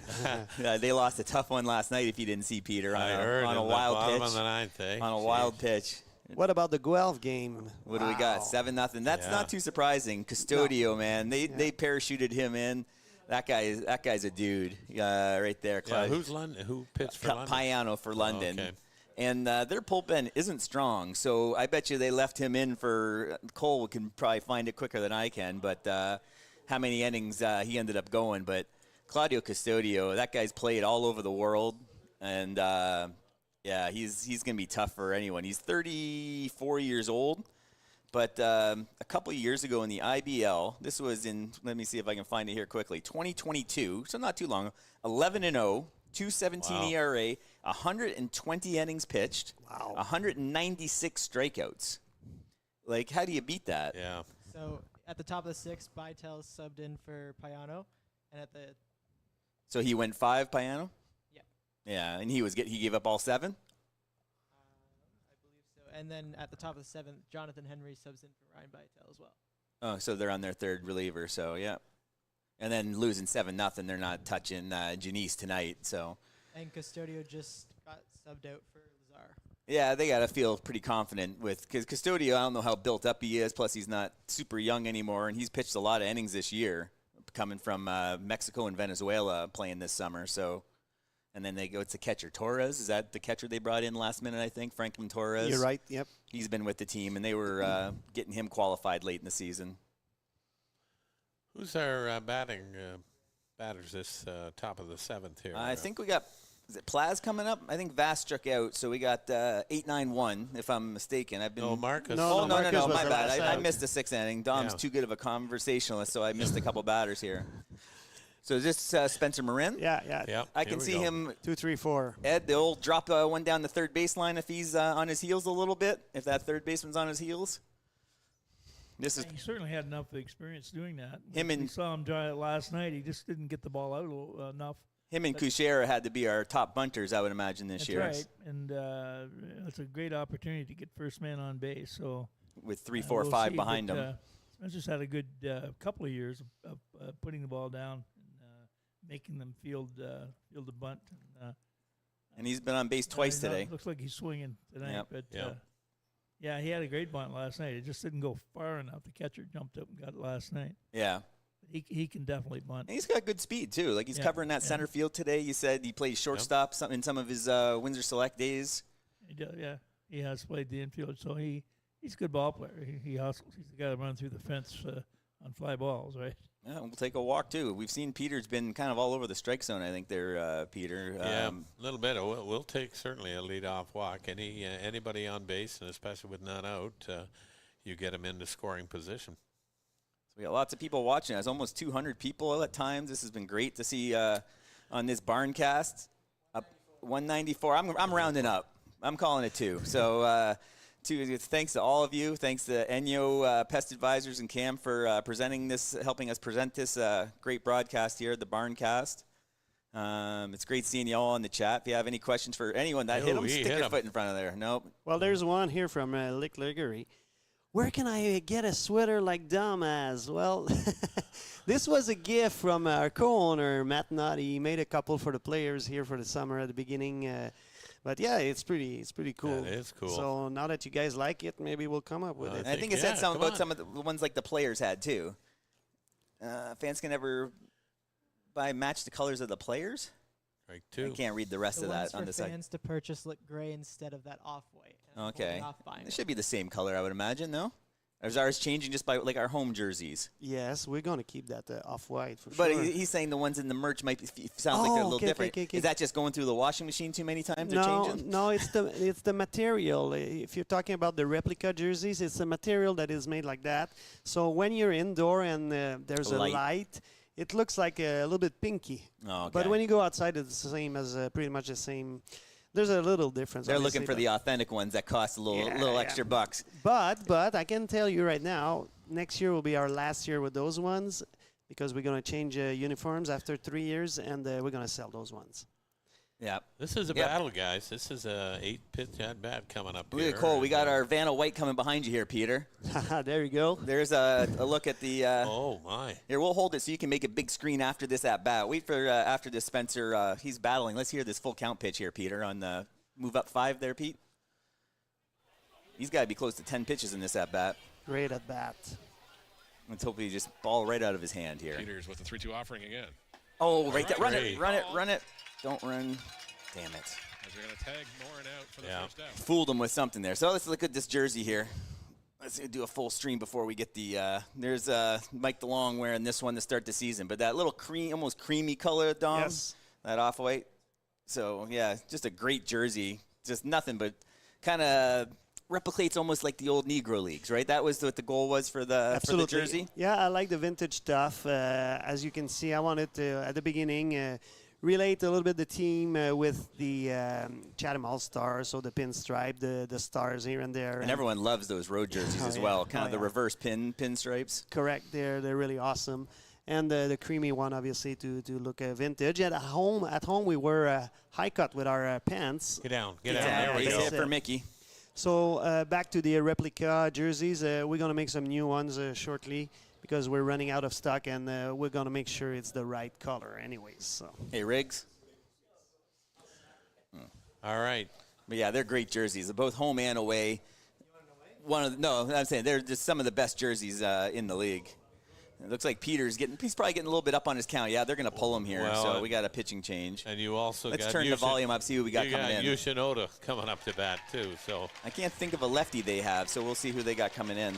It's not Ota. I'm sorry. It's Fukuda. No, Fukuda got a base hit. Oh, he's the one who just hit the Yeah. hit. I'm sorry. Yeah. I'm sorry. That's why I'm here. You know? Somebody follows the game. You're talking about a jersey. The Red Sox. What the Red Sox have been doing to a lot of teams. I love it. Just rally back. Let's see if it's time for hospital for them. That's one of their fireballers. Conversation that the Red Sox had down to that. It looks like a lefty. Yeah, it is a lefty. Jeremy, if you had a little powwow with everybody on the team, you said, you know what, we're one of 2 teams this year that gets to finish their season with their last game of the season with a win. Yeah, And, you it's know, a beautiful way to look at it. Because, you know, the way those Red Sox are Don, building what a things there, difference the they're not gonna miss that the extra set of stands has made. You know, that came in. I Boy, know. oh boy, Big See, time. Yeah, tons of people down there. A good view. And Well, I remember last year, Pete, people were staying home basically because they were just like, I don't want to stand for 3 hours and or bring my lawn chair or whatnot. And actually, some people weren't sure if they could bring their lawn chair. But since those bleachers are there, like people are coming and it's nice. It's like you said, it's a nice view. It's a different atmosphere. I see it when I go around the ballpark with all my stuff in between innings and stuff like that. So those bleachers on the right field, we can call the Ed Myers Pavilion. Yeah, correct. That's it. People are paying attention to the game. They love to watch what's happening and precisely and this and that. And maybe closer to the home plate, then it's party time. Yeah. There's some pretty good foul balls that get into that area too. They got to pay attention. You got to keep your head on a swivel over there if you want a souvenir. Yes. So this looks like Logan Workington. He's a lefty, obviously, coming in to face Oda lefty. 3.38 ERA, 1-0. He pitched in 11, started 2, but 18 innings, 18 and 2/3, 15 walks, 12 hits, 20 strikeouts. So only a 182 opposing batting average, but he'll definitely throw some wild ones. So if we can get a wild pitch, get Mickey over to second base here, as Josh Williams there sitting down, former Barnstormer. So he's going to be facing Ota as a lefty, but then we got 4 righty come in. So that's good. Look at that, a Barnstormer watch party out at the campground where Danny Cadot is. All right, loving it. Yeah, we could use a base on balls here, or like you say, a wild pitch. Let's see what happens. Oda had a huge game yesterday. He has a double here today. There's one in the There dirt. it There it is. is. There we called it. We called that almost like we've seen baseball before. So nice wild pitch. Let's get back to the base there, Mickey. No messing around. We've seen Mickey get caught a couple times thinking he's a burner, and unfortunately Mickey is not. He has 2 stolen bases and actually didn't get caught this year, but I recall him last year getting caught once or twice. Sometimes those slower runners think they can sneak away when no one's watching them, but Mike Renier over there, the great George Cal, would say, all we need is just an itty-bitty base hit. I was more of a Tom Cheek guy. Oh, right. I forgot the darn Blue Jays. Yeah, Blue Jay guy, Don Chevrier and Tony Kubek. That's who I am. I hear you. Ground ball right side. Tough play. Get over his head. Safe. He's safe. And now we're going to probably score. Oh, Harry. Harry had to hit the deck there. Yes, he did. Wow. Harry was making the call at first and then had to hit the ground there. So that's a runners at the corners. Yeah. And then, this pitcher, like I said, you can see he's got a little bit of wildness to him. All right, Mr. Scorekeeper, what do you give there? Base hit? Well, I'd have to see that again. That's I can give him a base hit because it's a bang-bang play, right? That kind of a definition of an error. Oh, let's see, we might Wasn't get a replay. Wasn't a good toss, though, by the first It wasn't, baseman. but you have to say an average player making an average play. Was he making an – like I said, that's either way right there. I don't know if we have a good angle of it here of the replay. Well, he had to hurry But up that's a for tough sure. and he's still even with a good throw. I'm giving that a single because that's a tough one. And we got Sadler. Oh man. Let's turn this one up here, Peter, and let's hear what hopefully Neil can call a run in for us. Listen to the crowd. Here in the top of the 7th inning. Now 6 runs, 8 hits, 1 error for the Barnstormers. 6-5-1 for the Cardinals. So we're getting some Cardinals and some Barnstormer cheers, I think, out at Bernie Arbor. Sadler Goodwin fouls this one off, evens the count at 1-1. Well, Sadler is a guy that we want to see at the dish right now with this situation. He's had a great season. Oh, yeah. Tigers win 7-5. Mr. E. Myers. He finished with a 956 OPS down the stretch. Single and not playing, and I don't blame him on that one. Yeah, that's fair. 341 batting average in his last 10. Come on, kid. Up and away. Outside. His last 10 games, he was 14 for 41, 6 homers, 14 RBIs. Like, that's probably player of the month. Yeah. Oh, yeah. In a 2-1 count. Good count. count. Very good count now. Blue Jays also won, too. Blue Jays won. But I don't see the producer typing that in. Oh, that's Kemble. That's Greg's dad there, Graham. That's inside. Oh, man. And he's fighting it out there. He's got a little of that Mitch Williams thing going, kind of falling off the mound. The wild thing. Yeah, we could use a wild thing to the backstop right here. Luis Bernardo telling the infield to come in here. Yeah. Oh, now they bring the infield in. So let's see Sadler Advantage hitter. Just smack it over the shortstop's head here. Honor Fukuda on there. Outside. All 4, and they're loaded up. Base is loaded. Okay. We got Here comes the kid. The kid's up. Is there nobody out? Or we got one out. One out, yeah. Okay, yeah, 1 out. I imagine they're going to do corners in for sure, but I don't know if they're going to go up the middle, if they're going to try and turn 2 up the middle. Even the third baseman's a little deep right now. Yeah, we got a righty. Here he comes. They're going to go talk to him. You have to face 3 batters. Was that his first? No, that's his second batter. So he's got to face Groening here. He can't pull him. They're going to go talk to him. We follow the MLB rules where you have to face 3 batters unless you finish an inning. But he's got to face Andy here. We don't have much on the bench right now with Marcus coming out. I think we're only down to Trent now on the hitting side. There's a little advice here. There's Harry just trying to calm down. Listen, kid. 19-year-old just kind of, yep. Look at even Sadler coming up with the veteran wisdom there, just telling him what he just saw from this lefty. What I'm hopefully he's saying is, hey, maybe even take a strike. This guy's fighting it right now. Let him bounce one to the backstop. Certainly all the pressure is on the pitcher. Yeah, he definitely doesn't want to walk him. So. And then we don't have super speed out there at third, but a wild pitch. It looks like a pretty big backstop at Bernie Arbor there, Mr. Myers. I think it is. It is. I faintly remember. I just made the comment, too. If the ball is just a little bit inside, you could just sort of lean in a little bit with the bases loaded. Take the old IBL RBI? That works as well. All right, let's turn this up, Peter. Let's hear. This is a big at-bat here. What are we doing here? And the umpire's delaying rose things. the occasion with a spot start last Saturday at Yeah, this is a long one here. We're, 2.5 hours in? We still got a... Scoreless innings. This is playoff, guys. Yeah. Yeah, Aiden Groening's only 19. He's just a baby, but he's doing a great job. He was a player of the week a couple weeks ago here. Had a 2-homer game. 7-4 your final. That's low. Oh, yes. That looked like off speed. This is in the dirt for ball 1. Yep. The pride of Blenheim, Ontario. Look at that. Seeing the chat. I love seeing all the people watching. Couple hundred of you Barnstormer fans out there watching the first ever Barncast. If you continue to show that you're outside the zone, Workington's got to reestablish Let's go, kid. the plate here. 1-0 offering. Now they're, oh boy. 2-0. Do you make them take one here, Dom, or you let the kid? No, personally, I would be green light, man. It's time. It is time. Oh yeah. 2-0. He doesn't want to walk him. He's 19 years old. He's going to challenge him. Dom Donnell, the riverboat gambler. Well, are we there for bunting and walks? No, we're there to score some runs. So let's go. He's in the 5th hole in batting order. He can hit. Like and he proved it. He proved it before. Yeah. No, you're right. You're right. School roots very soon here. What if it's his best pitch of the at-bat that he lets go? They say you only get one that you like per at-bat, right? Yeah, That's so the old baseball old wives' tale, right? He's got to drive one, though. It's got to be his pitch.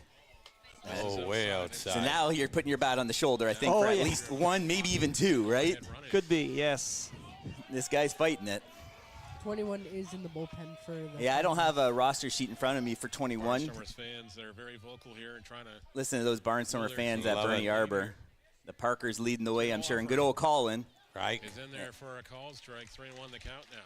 I think I saw Bollier Howard. I saw a long name in the bullpen. Graining taking all the way here. I just don't have a Hamilton roster sheet in front of me. Might take again. Yeah, same with that 2-0 pitch. If it's there, I think he's driving one.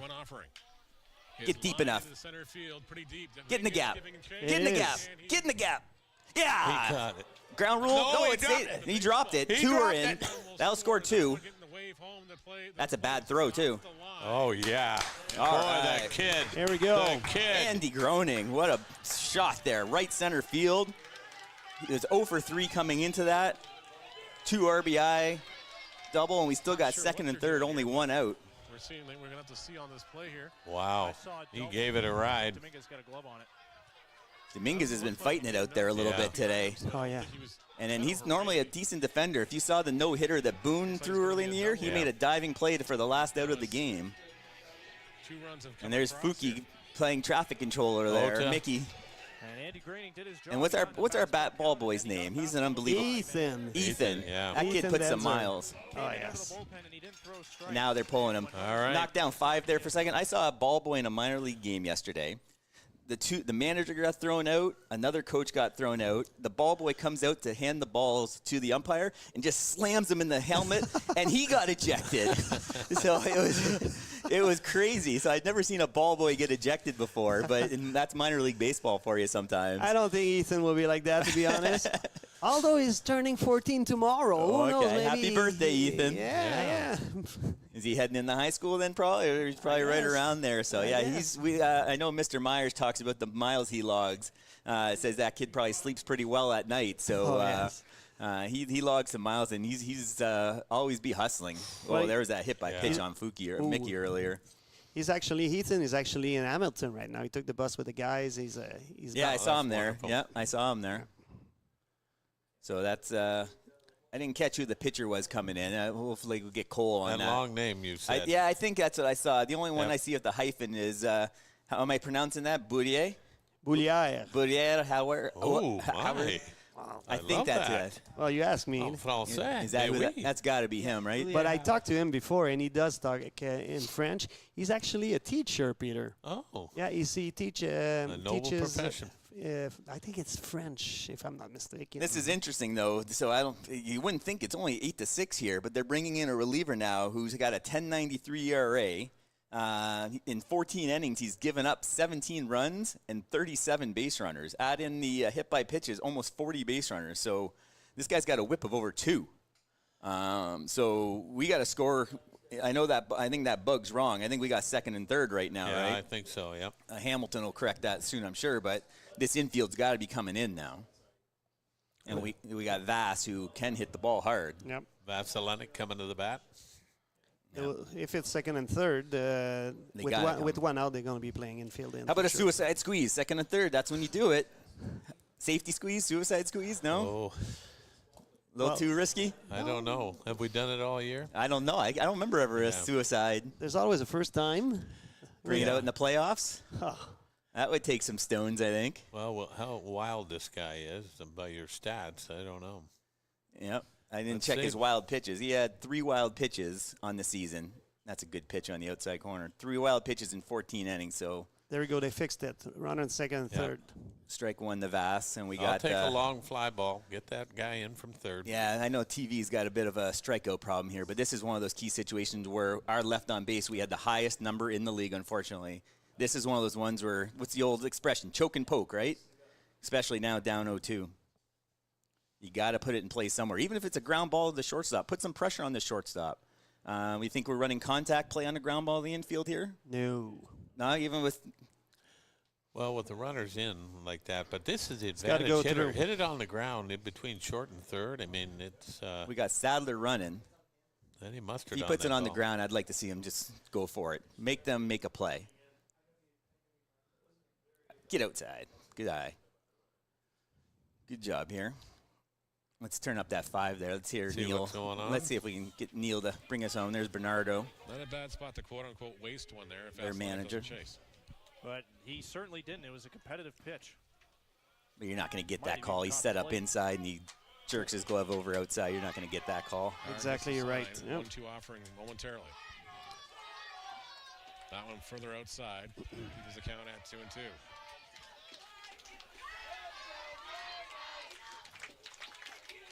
Well, you can hear our fans, can't you? I love it.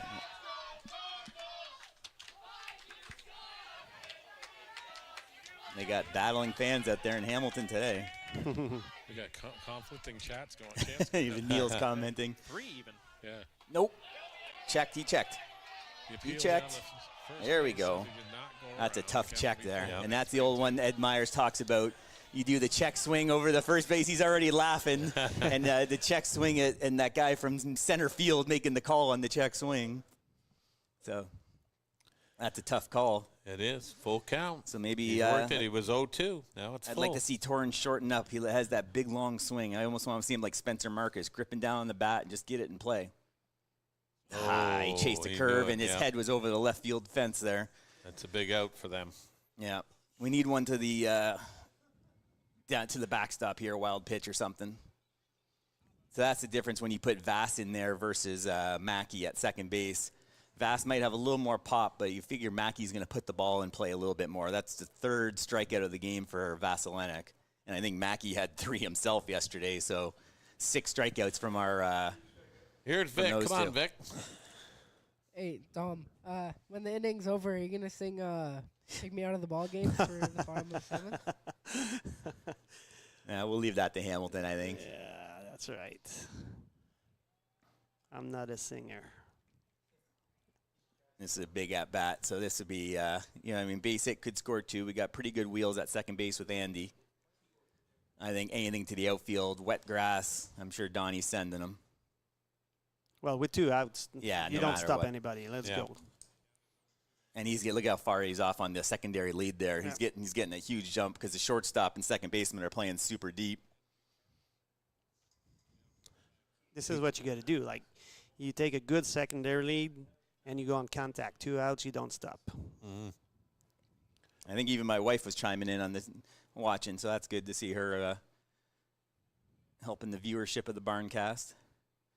Big Bill Robinson says, let's go. Oh, right down the middle. Victor. Yeah. Ouch. All right, well. Heading to the 7th, I think we're going to go to the bullpen here in the middle seat here again. Thank you, guys. Got a 2-run lead. Monsieur Denal. Thanks for having us in the clubhouse here. Good job. Oh, yeah, wait, one more time. Play ball. Play ball. I think if the Cardinals can find a way to come back and win this game, Neil Casey Bouyer-Howard would be the MVP. I think he would be player of the game for sure, and that's a huge pair of outs right there.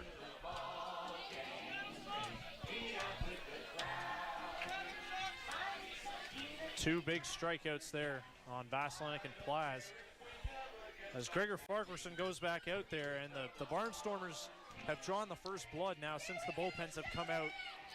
And hitting coach Jamie Lever is holding a team meeting outside the dugout there, trying to rally the troops as they now have 9 outs to work with and 2 runs to score. That they do.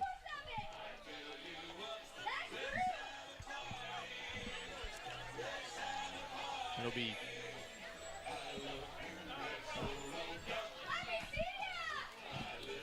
Duncan, Nickel, Kakatos. Good place to start the comeback rally here, that's for sure.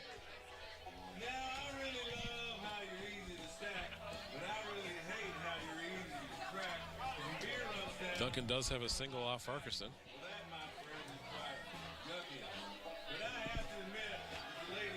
All right, here we go, fans. And Dan, look who we have joining us now in the broadcast. Yes. I had arts and crafts. I was working the arts and crafts at home like 5 minutes before I left for the field house today. So you did a wonderful job.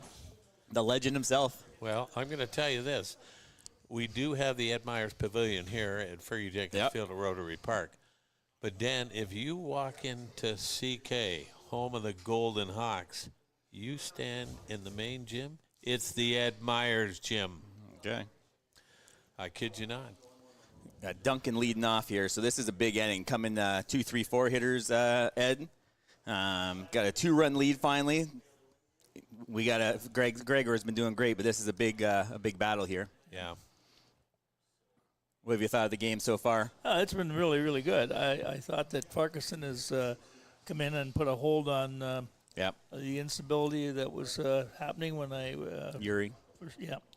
When I first started watching when I got here, and just when you say that, he goes 2-0 to the leadoff hitter. And got to throw strikes regardless of who you're facing, and he's done a good job of doing that. Those pitchers have had a lot of trouble. We talked about earlier, those long innings, and they're sitting for 20 minutes. There's pumped one in there. It's a factor. We'll take that. I really like his release. You were mentioning earlier about coming straight over, and I think he's turning the ball a little bit. A little scroogey? It's really, it really comes in on the fist. The old Fernando? Yeah. They're not getting the meat of the bat on the ball.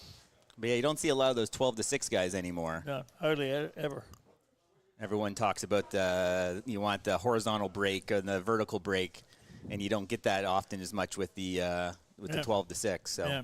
And then look, we got Chatham royalty on the chat there. So this is a big pitch here. Duncan's got speed. He's a big guy. Pop up, stay in the park. He's there, and That's he's got huge. him one away. 3-1, getting the 2023 MVP out of there.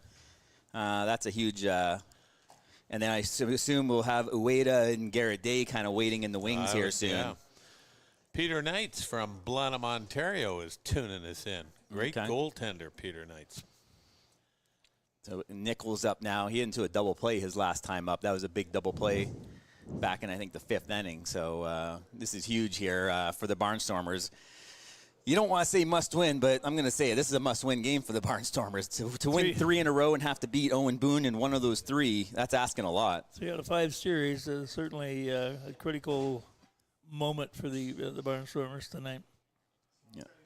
So, yeah, they got to keep this one up, maybe get some more runs in there, but Gregor has been doing a great job. He really has. My goodness. And he's coming in there again, that first pitch. First pitch strike. Yep. Get ahead of the hitters. And tomorrow we should have Aiden Ryan going. That's going to be big. Now that we've used Farquharson, I imagine will be down tomorrow now. Most likely it's going to be Ryan versus Adamas tomorrow. Yeah, more than likely, but I'm saying out of the pen, get that corner. Nice pitch. I think we're going to have to bring Pettipiece, even with him going 40 pitches or so. It's all hands on deck, especially if you're down 0-2. But I was thinking last night with Pettipiece, with the number of home runs that were hit last night, 9. You want to have that left-hander in there. At least I would think that way, throwing against lefties and making them go. That's trouble.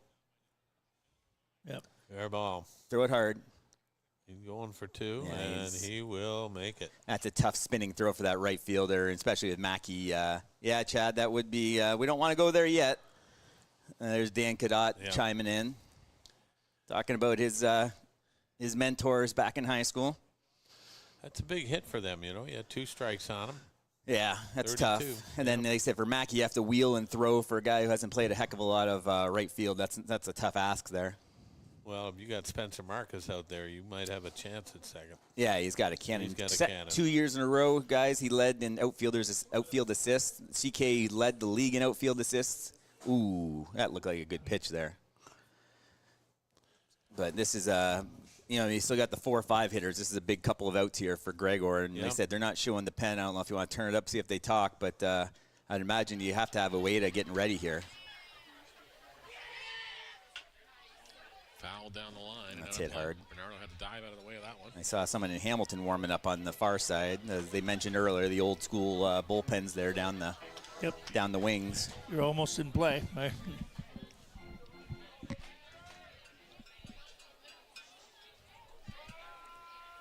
Big 1-1 for Gregor. It is big pitch here. That's a Pops pop-up. Get there. That's tough. No man's land. Just run it in. Just run it in. There you go. Boy, that's tough. And that's the difference between ballparks. That's a pop-up in Furry because that right fielder's not as deep. Yep. But off the fists, Mackey Mackey again, like just Marcus gets hurt, and you go here, Mackey, go get your glove and go play right field after not playing right field much. And yeah, that's a tough play for Robert. So now we got runners at the corners. I think we got to still play back and try and hope for the double play. You got the two-run lead. Yeah. You don't want to sacrifice that run, but you got to take a shot for 2. But don't forget the strikeout now. Yep. This is what Yammer Hernandez. Had a big night last night. 0 for 2 today. That looks like a good pitch. Right. It was. He didn't like it, but It's the ball coming in. You on were his talking hands. about that Yeah. little Scroogey action there. Just kind of comes inside. Is that a two-seamer or is that screwball? It's probably a two-seamer, but he's probably letting it go, turning it a little bit at the end. It's not an extreme like a sinker. pitch. Yeah.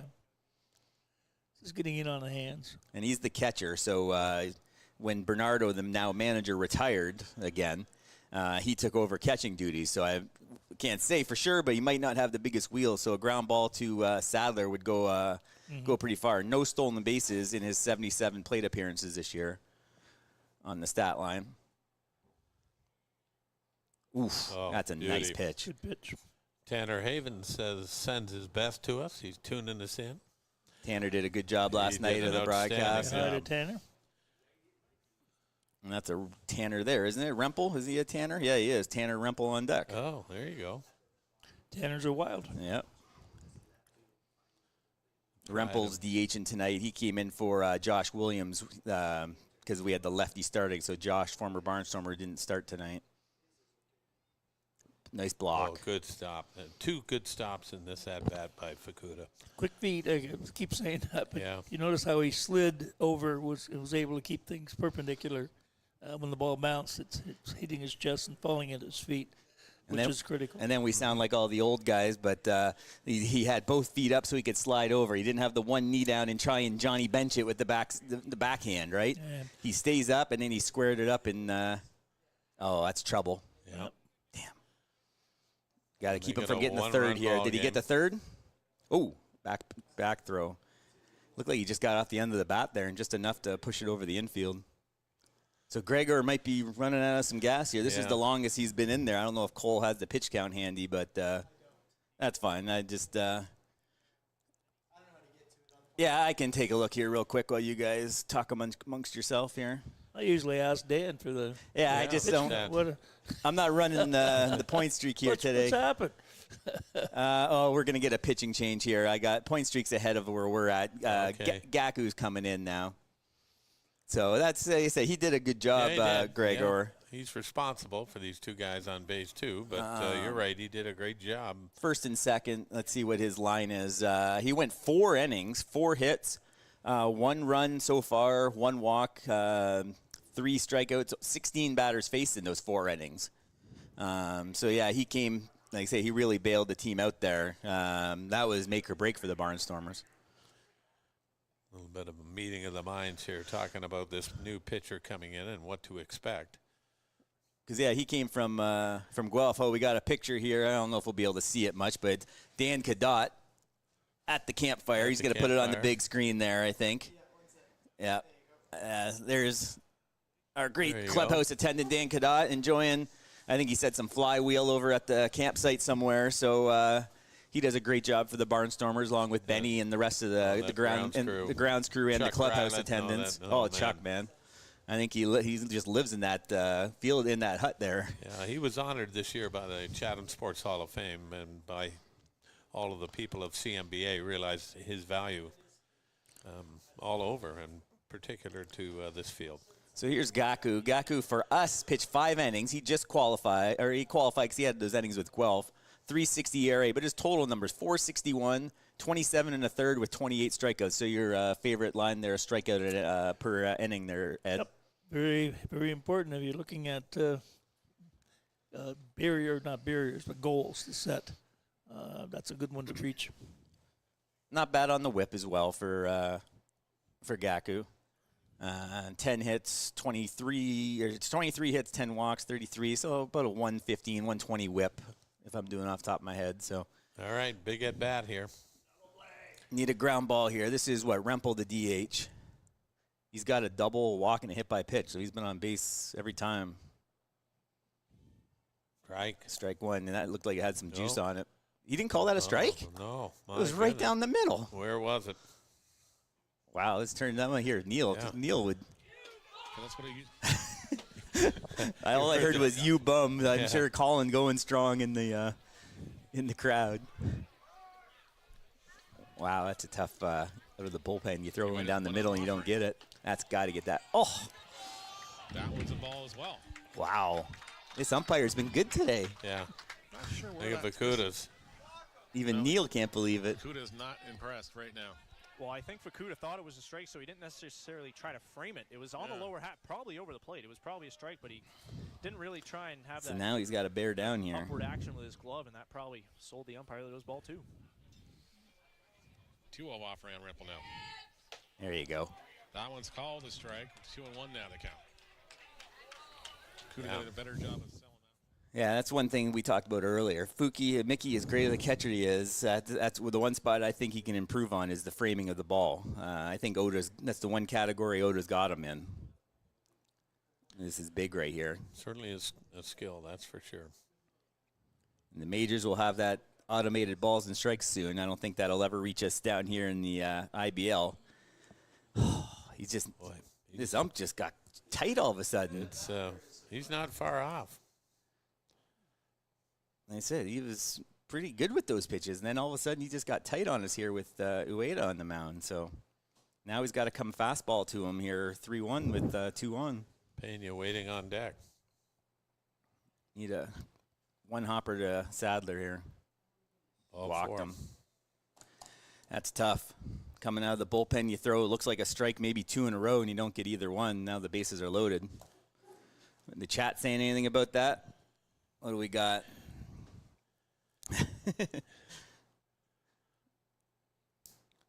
Yeah, Chad, even their announcers couldn't believe it. Neil's he's pretty good on the unbiasedness. I like Neil, and he couldn't believe they weren't getting that call there. So corners in, I would imagine. Double play up the middle. Yep, pretty much has to be.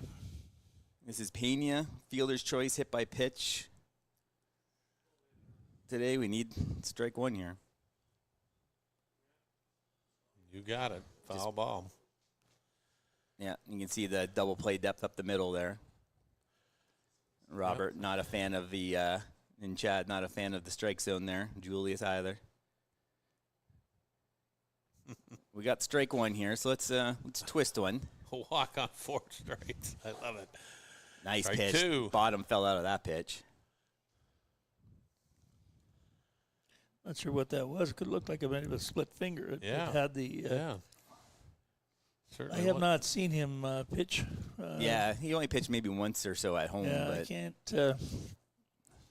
Have nothing to go on. But yeah, the bottom really fell out of that one. And then we got Mickey blocking, so could use another one of those. Need a strikeout here. A little slide piece there, back foot. This is 2 big. games just went final in the IBL. Who did?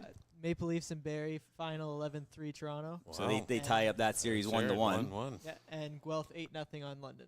And that's game 1 of that series, and they look like they're going to take game 1. Oh, that's trouble. Flair. Damn it. That's going to score 2. Hold it. That's tough. 2 strikes again, and we just can't get that strikeout when we need it.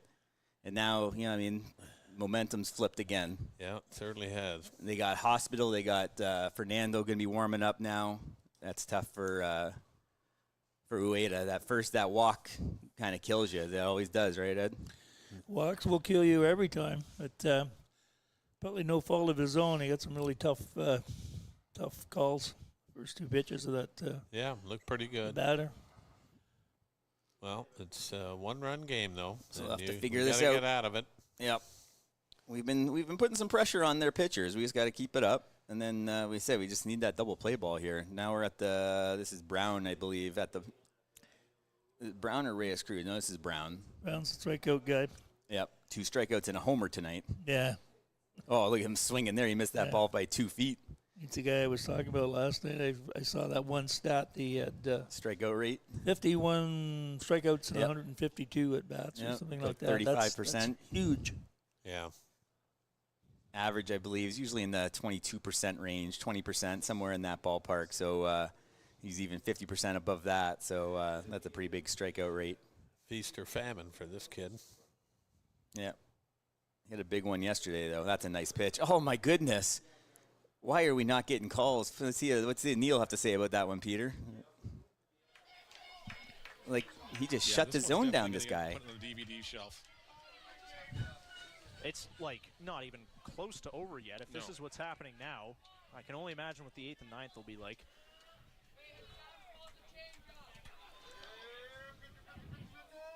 This is a big pitch here. I think We got tomorrow's Saturday. get it out. With a high chopper at the second Tough base, play. he's gonna field the ball. No, Jeez, he's got to not. charge it. Ball gets away. A run's going to come on the slide. He's in safely. Oh, my goodness. It's a 10-8 ball game. Overthrow. You see what he did there, Ed? Yep. Started charging it, and as soon as he stopped, you're done. Ball eats you up. Yep. If he comes straight in on that, and even if that runner hits him, that runner's going to get called out because you got to give way to the base runner. Yep. I don't know if they're going to show it again on the replay. Let's see if they show that. Like, I know the base runners. You have to have access to the it ball. got the lip on him there. But it still ate the ball, ate him up Yeah, because it's a of tough the way play. he approached the ball. Even if he charges that ball, I'm not even sure if he's going to get it because that lip might get him, but that's a tough play. And now we're down a pair, and second and third, and the infield's got to come in. Good move by Harry going to the mound just to kind of give everyone a breather. Yeah, settle things down a bit and say, all right, here's what we're going to do. Situational baseball. Know where you're going with it. They got the 9-hitter up, and then they got Dominguez, Duncan, and Nickel waiting in the wings. So this is big. This is where we need the old strikeout here, Ed. Strikeout comes in handy. Bail you out quite a bit. I'm going to show it again here. Yeah, Bernardo waving him home. He almost looked like he missed home plate there, but he overthrew the catcher. I didn't know if Greg or Ueda was back there covering or not. I couldn't tell on the replay. A little bit of a scramble. So hopefully Gregor bears down here. We need, like I said, we need. Gaku. We need to strike now. He's high. Yeah, it's tough. You know, he had 2 strikes on the one batter, and the first guy he faced, he was around the plate. It wasn't like he was really wild. And now, he's shaking a little bit now. Yeah. I imagine I guess Garrett's going to have to come in next. That's pretty much out. The cupboard's kind of bare out there right now. And like I said, Cat, if you use Cat again, he's not coming back. I like Cat. Cat had the one rough day on Canada Day, but other than that, he's been solid, especially with Duncan coming up. I'm only smiling because everybody had a rough day on Canada Day. Yeah. It was the game against Brantford that was probably our poorest performance of the year. And Ueda looks out of sorts now. We'll have to see if he can just throw a batting practice fastball here and hope they just don't swing at it. He doesn't look like he's swinging.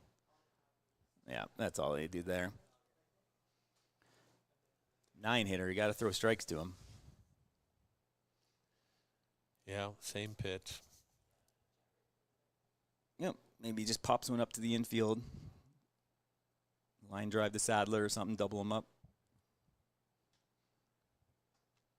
Yeah, missed him. Notice the absence of fly balls. We haven't seen a whole lot of fly balls. Yep, lots of strikeouts, lots of, Let's see if Harry's going to give him one more, or I say you almost. Well, it's only the 7th inning too. You can't bring him somebody else in. You got to think about tomorrow too. And we're still in this one. We gotta. This is huge here. Now they got Dominguez up. He had a huge year. He started out, I recall, pretty slow for them this year, but he still finished over 300, 305, 839 OPS. Wow. 2 homers yesterday. He can run, too. He had 2, that bomb to left field, right, Ed? Oh, yeah. Got all of that one. And I would say that went about 330, 325, 330. Left field, even left more. Field. That was close to the scoreboard, wasn't it? It was a little bit left center, yeah. But he tattooed it. Yeah. Groening gave it a chase, but, he wasn't bringing that one back, so 2 breaking balls to start here for Greg or for Gaku. So he's having trouble locating the fastball, so he's going off speed. Maybe if you sink one in on him here, he hits one off the fists and you can twist him. I know he's got some wheels, though, so you might have to just come home with it. Just get the force out. Pop up, foul. Notice he starts with the ball in a split finger grip in his glove. Yep. Before he changes his grip in the glove. but when you look at him when he takes the ball, his fingers are split to begin with. Yeah, because it's easier to switch out of a split In your finger glove, as yeah. opposed to getting into a split 'cause finger. You give it away as you're grinding your yeah. twist. There you go. Double Got him. play. Yeah, Wow. double play, That's Sadler. huge. Yeah. That's huge. Yeah. So I'll check that. You see one there, Riggs? Oh, see if I can reach that. There we go. So maybe we'll switch in between innings here. We'll just stay with us with Ed, and you'll show us what he's talking about how a pitcher's gripping there. Well, yeah. Just come up higher here, Ed. You, if you're looking at a split finger, depending on some people can't throw it. You gotta have to pretty long. Can't have little fingers. nubby fingers like mine. Yeah, you force the ball back in to your hand in this way. So what happens when a ball comes out here is that it slips out and it basically will drop immediately. Now, pitchers in the major league pitchers will vary the degree they split their fingers. Some people will just have their fingers either side of the seam, where they can throw the ball with fairly good velocity. But the guys who can get that ball in between their fingers and let it go, the ball will come out and go straight down, and it's off speed. And in this case too, it's hard to grip that in your glove. So if you start with that grip, then put the ball in your glove, you can go to another grip, a 2-finger or a 2-seam or a 4-seam, and go from there. Basically, that's what's happening. But a split finger is a valuable pitch if you can get the fingers to handle it. It is a really, really tough pitch to hit for a hitter. Because you never know. Sometimes it drops straight, sometimes it's move a little bit, and you never know where it goes. So it depends on the release point, the angle, and everything. Yes, that's right. You see the guys that can come straight over top, the ball's going boom. Correct. The Sandy Koufax curveball. And even like Jack Morris, they called it more the fork ball. And the old, remember Roger Craig, Roger right? Craig taught that. It's pretty much the same pitch, the fork and the splitter. Yeah, but in the mid '80s with Roger Craig, they call it the fork, and then he brought it into like Mike Scott, Jack Morris, guys like that. It is violent if you're batting. It just drops out of sight, boom, and you're committed. You're in trouble. And then look at Stephanie chiming in. Once a teacher, always a teacher. So either baseball or phys ed or just life in general from Ed and Peter. So here we go. This is a big inning here. This is OC here, our 9-hitter. We got the top of the order. So if we can get him on base, he was good down the stretch, so we need him on base. Mackey is taking Marcus. That's right. I forgot about that. I didn't switch that on my little notes here, but Mackey had a good stretch round too, and he tried, what Harry said, some new contacts for Robert. Taking a big rip at it here, trying to hit a 2-run homer with nobody on base. So hopefully he can just stay on it. I didn't see if they brought in Hospital. I don't know if we can see the back of his number there or name. That's usually their setup man is Stephen Hospital. It's still Caleb Howard. So. Welland and Kitchener also just went finals. So Welland's 2-0, so that'll be done tomorrow. Kitchener was pretty dysfunctional as well, losing a couple players late, as was Toronto. But Toronto, you hit that hard. Not deep enough. He's having trouble with it. Oh, right in the palm of the hand. Nice catch. That's gone. Well hit. That's gone tomorrow night, but it's unfortunately they're not here. And look at he's frustrated. He knew he got a lot of that one. That's too bad. That would have been a good way to start off that inning. So, yeah, that's still Booyah Howard. Yeah, nice running catch. Yeah, well, Tyler Duncan, he's a big fellow, but he still covers a lot of ground in center field. And I see the frustration. He thought he might have got that one. But now it gets cooler at night. That ball might not travel as much as it does when it's a little bit warmer. Interesting, too, that the outfielders don't pick the ball up that well. I don't think he picked the ball up that well after that. He's standing and chasing the ball over his head. There's Rodney, and I imagine that's Hospital, the tall, lean righty there. There's 2 for Mackey. So his first 2 pitches he takes for strikes. Yeah, off-speed pitches, outside part of the plate. kind of a weird thing with the light coming on in the Yeah. background. I think that's Coming right out that of Benny there. Yeah. I can't. Struck him out. Yeah, so that's Mackey sitting for an hour and a half, then right field, and then go hit a 8th inning reliever,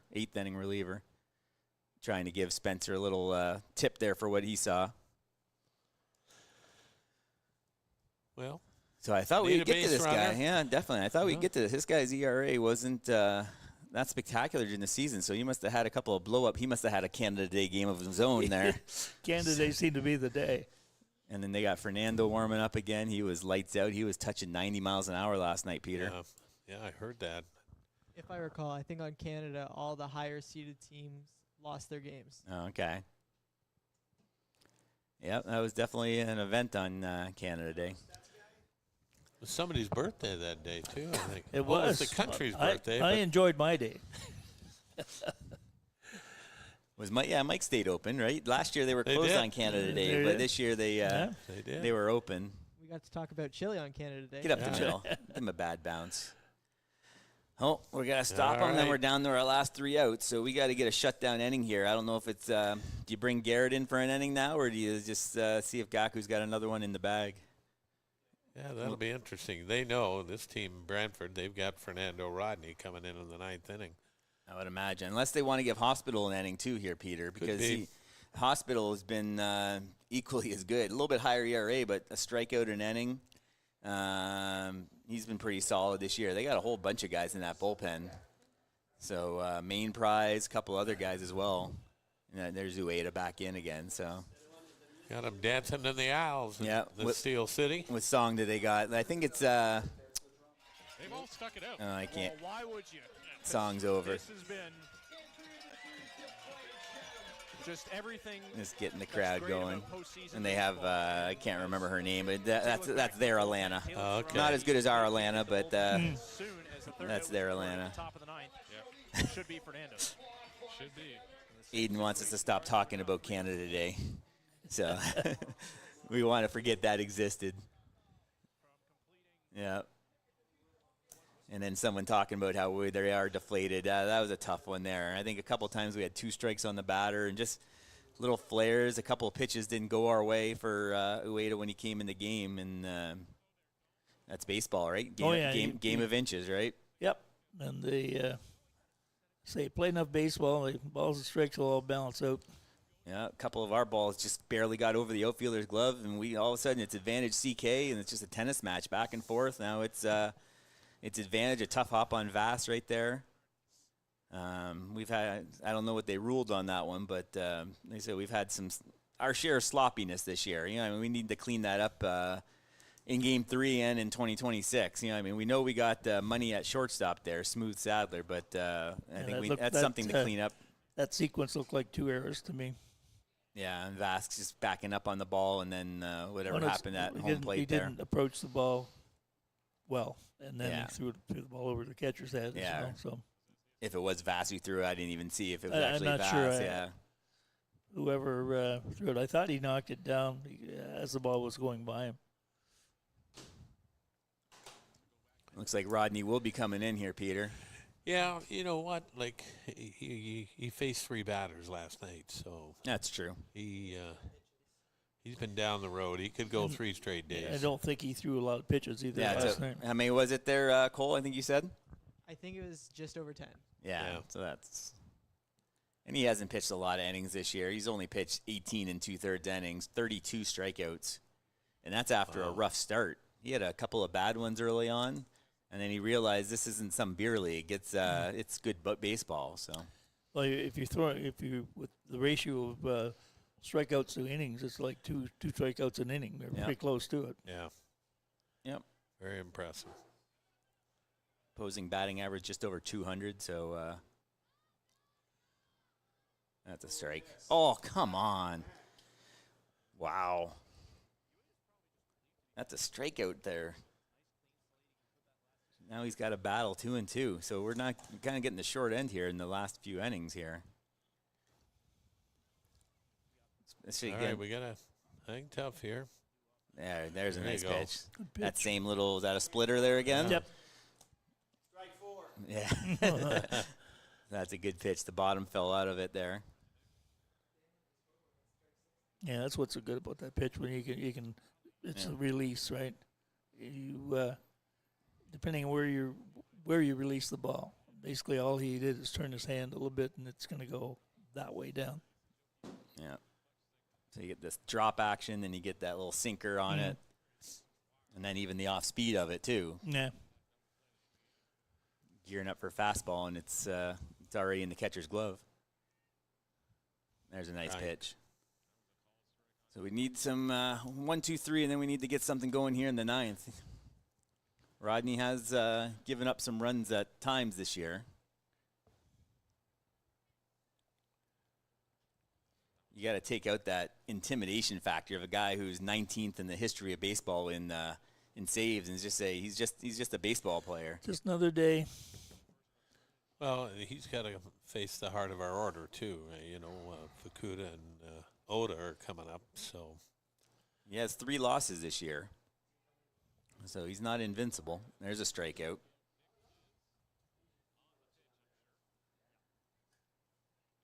Yeah, he's given up a few runs here and there. So, early on, his first 2 appearances this year, he gave up 5 runs in his first 2 innings, earned runs. The rest of the season, gave up 2 earned runs. So all three games, he gave up 7 earned runs. That was it. The other appearances this year, 15 appearances, nothing. Or 17 shutout appearances for him, 18 counting last night. Yeah. He looked very effective last night. Yeah. He throwing well. We got to say thank you to Cable 14 and Hamilton for allowing us to piggyback on their broadcast. There's a little flare to right, Mackey going to chase. You He hang got on, it. Mackey Yes, got he it. did. Mackey's back. Takes a running little catch. replace your divots. Oh, that's just his glasses. So we're going to the 9th. Yeah, All that's right. that's Neil and who's the other one? Neil and his partner. It is Reed. I just couldn't remember his name. And here comes Fernando. So here comes Fernando. Let's turn up. Sees the guy walk-in music. We'll talk about our friends at TS Media for doing all the great promos they've done all year long. They do some. These great Oh, they got a highlights. whole Of course, video Fernando package for Rodney here. is in there as well.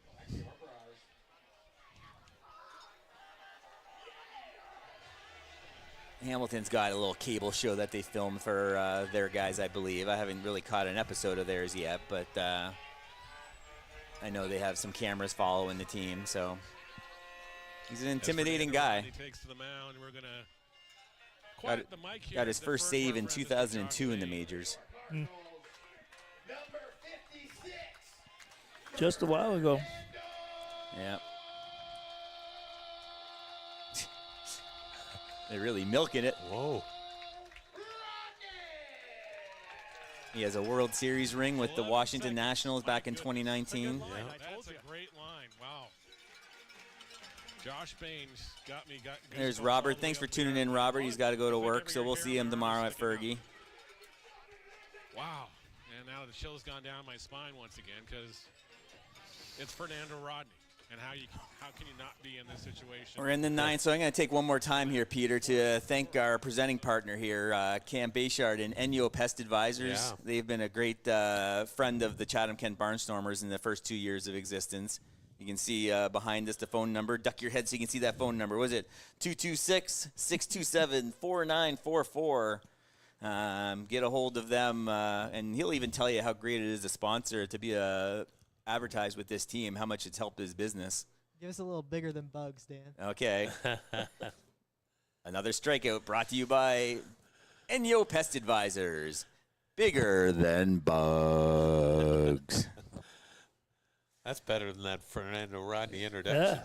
It's becoming popular. Gotta work on our own. I hear Colin kind of mimicking it during the inning, so Cam likes it. He says people shout bigger than bugs at him now throughout town, so... And when he's at the park, so It works. All right, come on, Barnstormers, let's go. I didn't know that was their catch line until I was watching the first game or two from home, just kind of researching it, and I saw the commercial. I was watching one of Cole's great broadcasts, and I saw that as the tagline, so I got to work that in somehow, and now it's Rigby loves it, I know, when he's here. So we need Mickey to get us going here. Base hit, I don't know, put your elbow in the one here, anything. And a 2-run dinger. Hey, that's a good strategy. Have that person keep opening the door while Just he's in his go around and windup. come back, yeah. Right on. But we didn't get that pitch last inning, and all of a sudden Rodney gets it on 0-0 with the coming out of the bullpen. That's disappointing. Oh, you got to lean that shoulder in, Mickey. Take one for the club. I think he's even thinking about that too, like a little off speed. Everyone else certainly leans in. A little off speed pitch. He's like, "Damn, We've I seen should a lot of hit by I pitch should have this year. taken that one." That's down low. He didn't go. Did they call a strike there? Oh my goodness! Did he go? Let's see. They called it Yeah. that he attempted. He gave.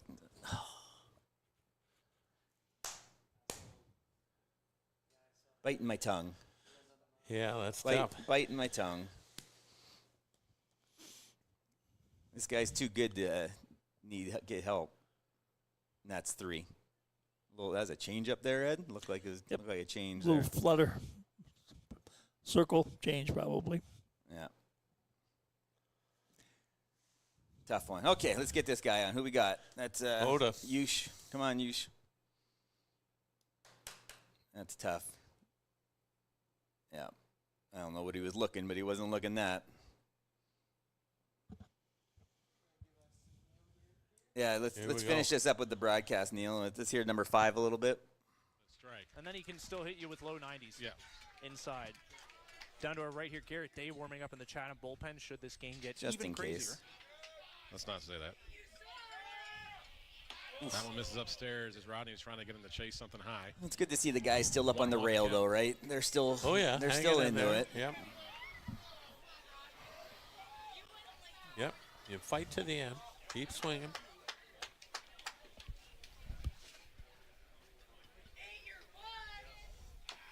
Chopped foul and Rodney. Got to win 3. It doesn't matter which 3 you win, just as long as it's 3. As Oda on the ropes at 1 and 2. You can just see the tumbling action on that pitch. Oda thinks it's going to be at the belt, probably outer half, and then the bottom falls out. Gotta of it. shorten He's up gotta here and just stay get a on it. single. Out of the zone just to foul it off. Yep. 1-2 offering. Called. Nope. Check the swing. Down the third. Says he did not go around, and the fans voicing their displeasure down at the base umpires. Yeah, I think they owe us one there. Yeah, it's a 2-2 count here. On Oda. Someone suggesting a optometrist visit.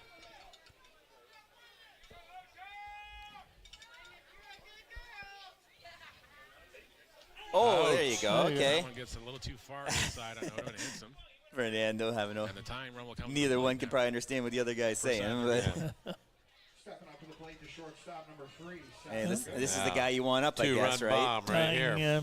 Tying right up the bat. Is that right in the hammy? Tried to do what he did on strike 1 and run that fastball. That one's gonna hurt now, but it's gonna hurt like hell tomorrow. Hits him right on the hamstring. Yeah. And that'll bring up Sadler Goodwin, who homered last You night. might be visiting the trainer before the game tomorrow. Ed Myers would have charged the mound, I'll tell you. Shot to right center. Plus, he had the only homer in the All-Star game here. That he did. Oh yeah, Sadler. He had a home run here in Hamilton during the All-Star game. 0-1 the count now. Goodwin represents the tying run. That kind of started his second half. He got hot after that. Down to their final 2 outs. 1 out in this ball game, but it still feels so far away, knowing everything that's happened tonight. Ball. That one misses inside, evens the count 1-1. Yeah, that just the chains just dropping off the table, Ed. Shooting the ball over. Like the circle. I'm not sure if you can pick up what the minor league kids are saying down below us or not, but it's pretty hilarious. Hopefully you can catch a fastball here Rodney and just from the stretch get again. one. 1-1 offering. Went This for is it. low for a ball. 2-1. Andy Groening is on deck. He had a huge double his last time up. Andy's got some pop too. Yeah. And it would be Torrin Vasilnak after him. Almost 11 o'clock here, fellas. 2-1 offering. Ed's worried about last call over at Mike's already. They're going to boot him out of there. Jeez. Might have to go. Might have to leave. Oh, they'll stay open, I'm certain. Yeah. The clubhouse refrigerator's open. There's Pepsi there, you know. Pepsi and water. stuff will kill you. Big pitch here. Ah, he popped him up. Get out of play. Full count. Change the speeds. All right. Yeah, it is. You can see him jerk on that. He was Double looking pump, fastball, and then he just fought it off. Good. At least he didn't just pop it up to the shortstop. He was able just to get a piece of it and live another life here. Looks like pretty symmetrical diamond there in the outfield. Does. Okay, so it's at 400 straight away. Probably. They're at least 380, 400. So look at Rob Shaw is ready to meet you at Mike's. Sadler, a big full count pitch here. Right on the hands. Way to fight. He's battling, so Yeah, maybe we'll he get is. enough pitches that Fernando might not even be available tomorrow. Pitching 2 days in a row and maybe getting a pitch count on him today. We got to find a way to get some base runners here. Where's the umpires going out to talk to him for? Not sure why. See, hopefully they switch cameras so we can see what they're talking about. Let's turn up 5, see if Neil's got it. Unless the catcher maybe got hit there and maybe they're just giving him a breather Buying there. a little time, yeah. Yeah. Umpire and catcher's always working together. Full count pitch, 1 out. We got Oda on the hit by pitch on first base. Low. All 4. Gotta be low, yep. So the tying runs on first base now. We got Andy Groening, who did have a 2 RBI double, or just I think his was just a 1 RBI hit earlier. I saw the hit, but I wasn't sitting here, and I'm not sure how many. Yeah, it's just 1 came in on that one. Oda brought in 2, and then oh no, it was 2. Here we go. Yeah, two run double back in. He's really strong. Power alley is right center field for him. Yeah. Yeah, he'll go with that ball, which works perfect at home in Fergie Field there. Ooh, pulled the string on him there. That's tough. You got, 48-year-old Fernando Rodney and 19-year-old Andy Groening. So that's, yeah. He was already, 19 years ago? He was still in the major leagues when this kid was born. So getting saves for the Tigers to the same pitch 2 times in a row. So now Andy's thinking, off speed twice. Is he going to pump 192 past me, or is he going to go to the well one more time? Well, with 2 strikes on you, got to look fastball. And that's what Pete Rose would always say. Look fastball and adjust everything else, right?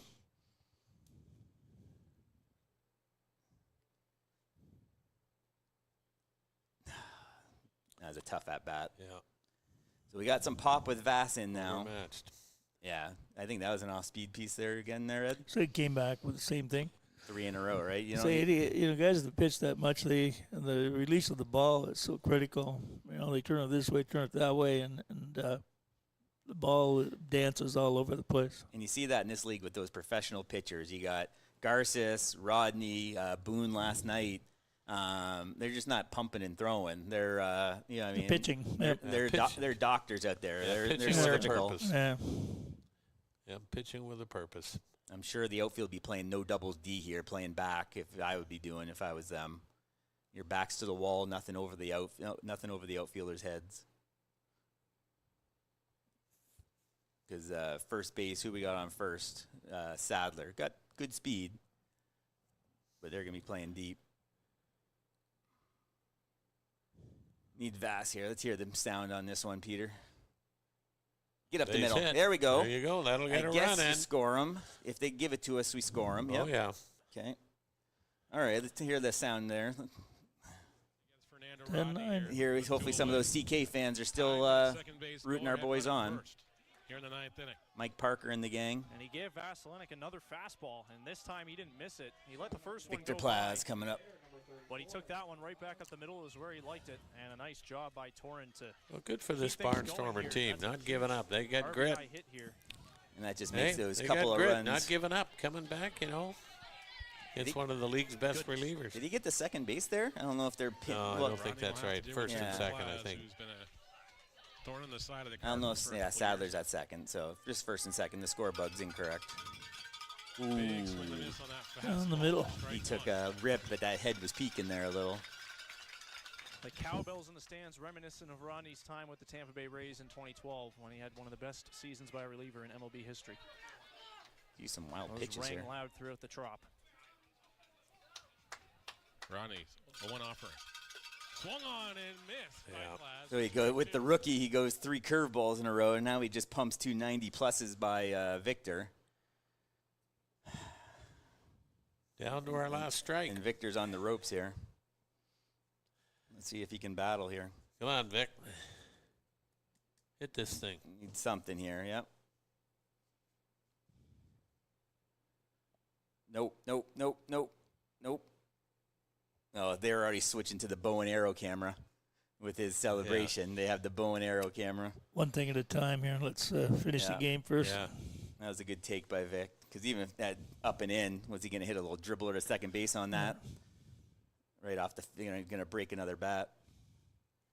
He's got to hope that Rodney hangs one here if he goes off speed, or he can catch up to that 90 miles an hour. He's coming fastball, I think. So. Fouled it back. Yep. Maybe he's on it now, though, right? Yeah, you think he got around on it. Yeah. So now, if you're the catcher, do you now drop Uncle Charlie in, or?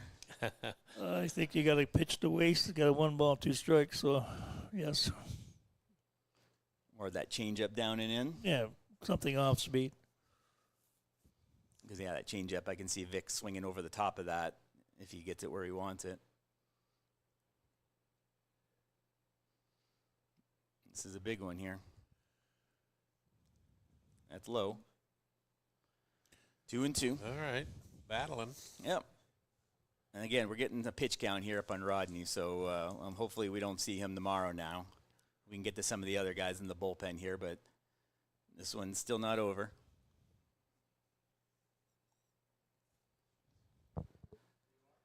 Victor's only been with us a few weeks here, so he's had a couple of good days.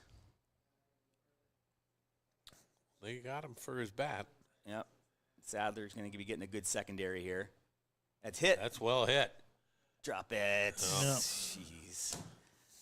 And there's the bow and arrow, so we're down 2. So, Peter, it's been a good day, not a great day now, but that's baseball, right? It really is. And like I said last night with Harry, I said it takes 3 to win this. So, and Yogi Berra, the great Yogi Berra, you know what he said? It ain't over till it's over. Yeah. So I got some thank yous. We're going to start out with Mike Renier. He started out with us. Cam from Enyo Pest Advisors, our presenting partner here today for this first ever Barncast. Hopefully we can do this again. Rigby, scoreboard operator. Mike Stoll stepped in here for a bit and told us how to make your business better by working with the Barnstormers and advertising with us. Owner Dom Donnell stopped by for a few laughs, and we watched some of the game. It was a long game. And then Peter stepped in, and then the man, the myth, the legend. Put it upside down. How about that Cole Dupuis character? And, thanks to Cole over on behind the glass, we'll say, even though there's no glass over there. Thanks to everyone, and then Ed Myers for bringing it up. So I had fun, guys. Yeah, it was great. Good job. So what are we looking for tomorrow, Ed? Give us our keys to success for tomorroh. We'll give you a get ahead early. Yeah, keys to success quickly here before we go home. Yeah, we're playing good ball. It's hard to describe. We're a young team. We give up probably too many runs. If we get consistent pitching and we throw strikes and catch the ball. Yeah, I think that. We scored enough runs tonight to win. Yeah. Yeah, we've scored, 15 runs in 2 games, and we're... we should get a win out of that. Or 14 runs in 2 games, and we're 0-2. So you have to look at the pitching when you can score that many runs and not come out with a win. And there you look on the screen there. We still got tickets available online, seatgiantevents.ca/event, or you can come here to the field house after 10 a.m., or you can walk up at the gate. Gates open at 5:30 tomorrow. So come to the Fergie Jenkins Field. Thanks for all of us for joining us here tonight. We had a blast. Thank you for the 200-plus people joining us. And final thought, Peter, and sign us off? Yeah, you know what, folks? This is something special, and this is an opportunity for a special ball club that's followed by a special fan base. And on behalf of Dan Dominguez and the legend and my grade 11 history and phys ed teacher, Mr. E. Myers, for Dom Donnell and Cole Dupuis hiding over there. My name is Peter Cobb saying so long.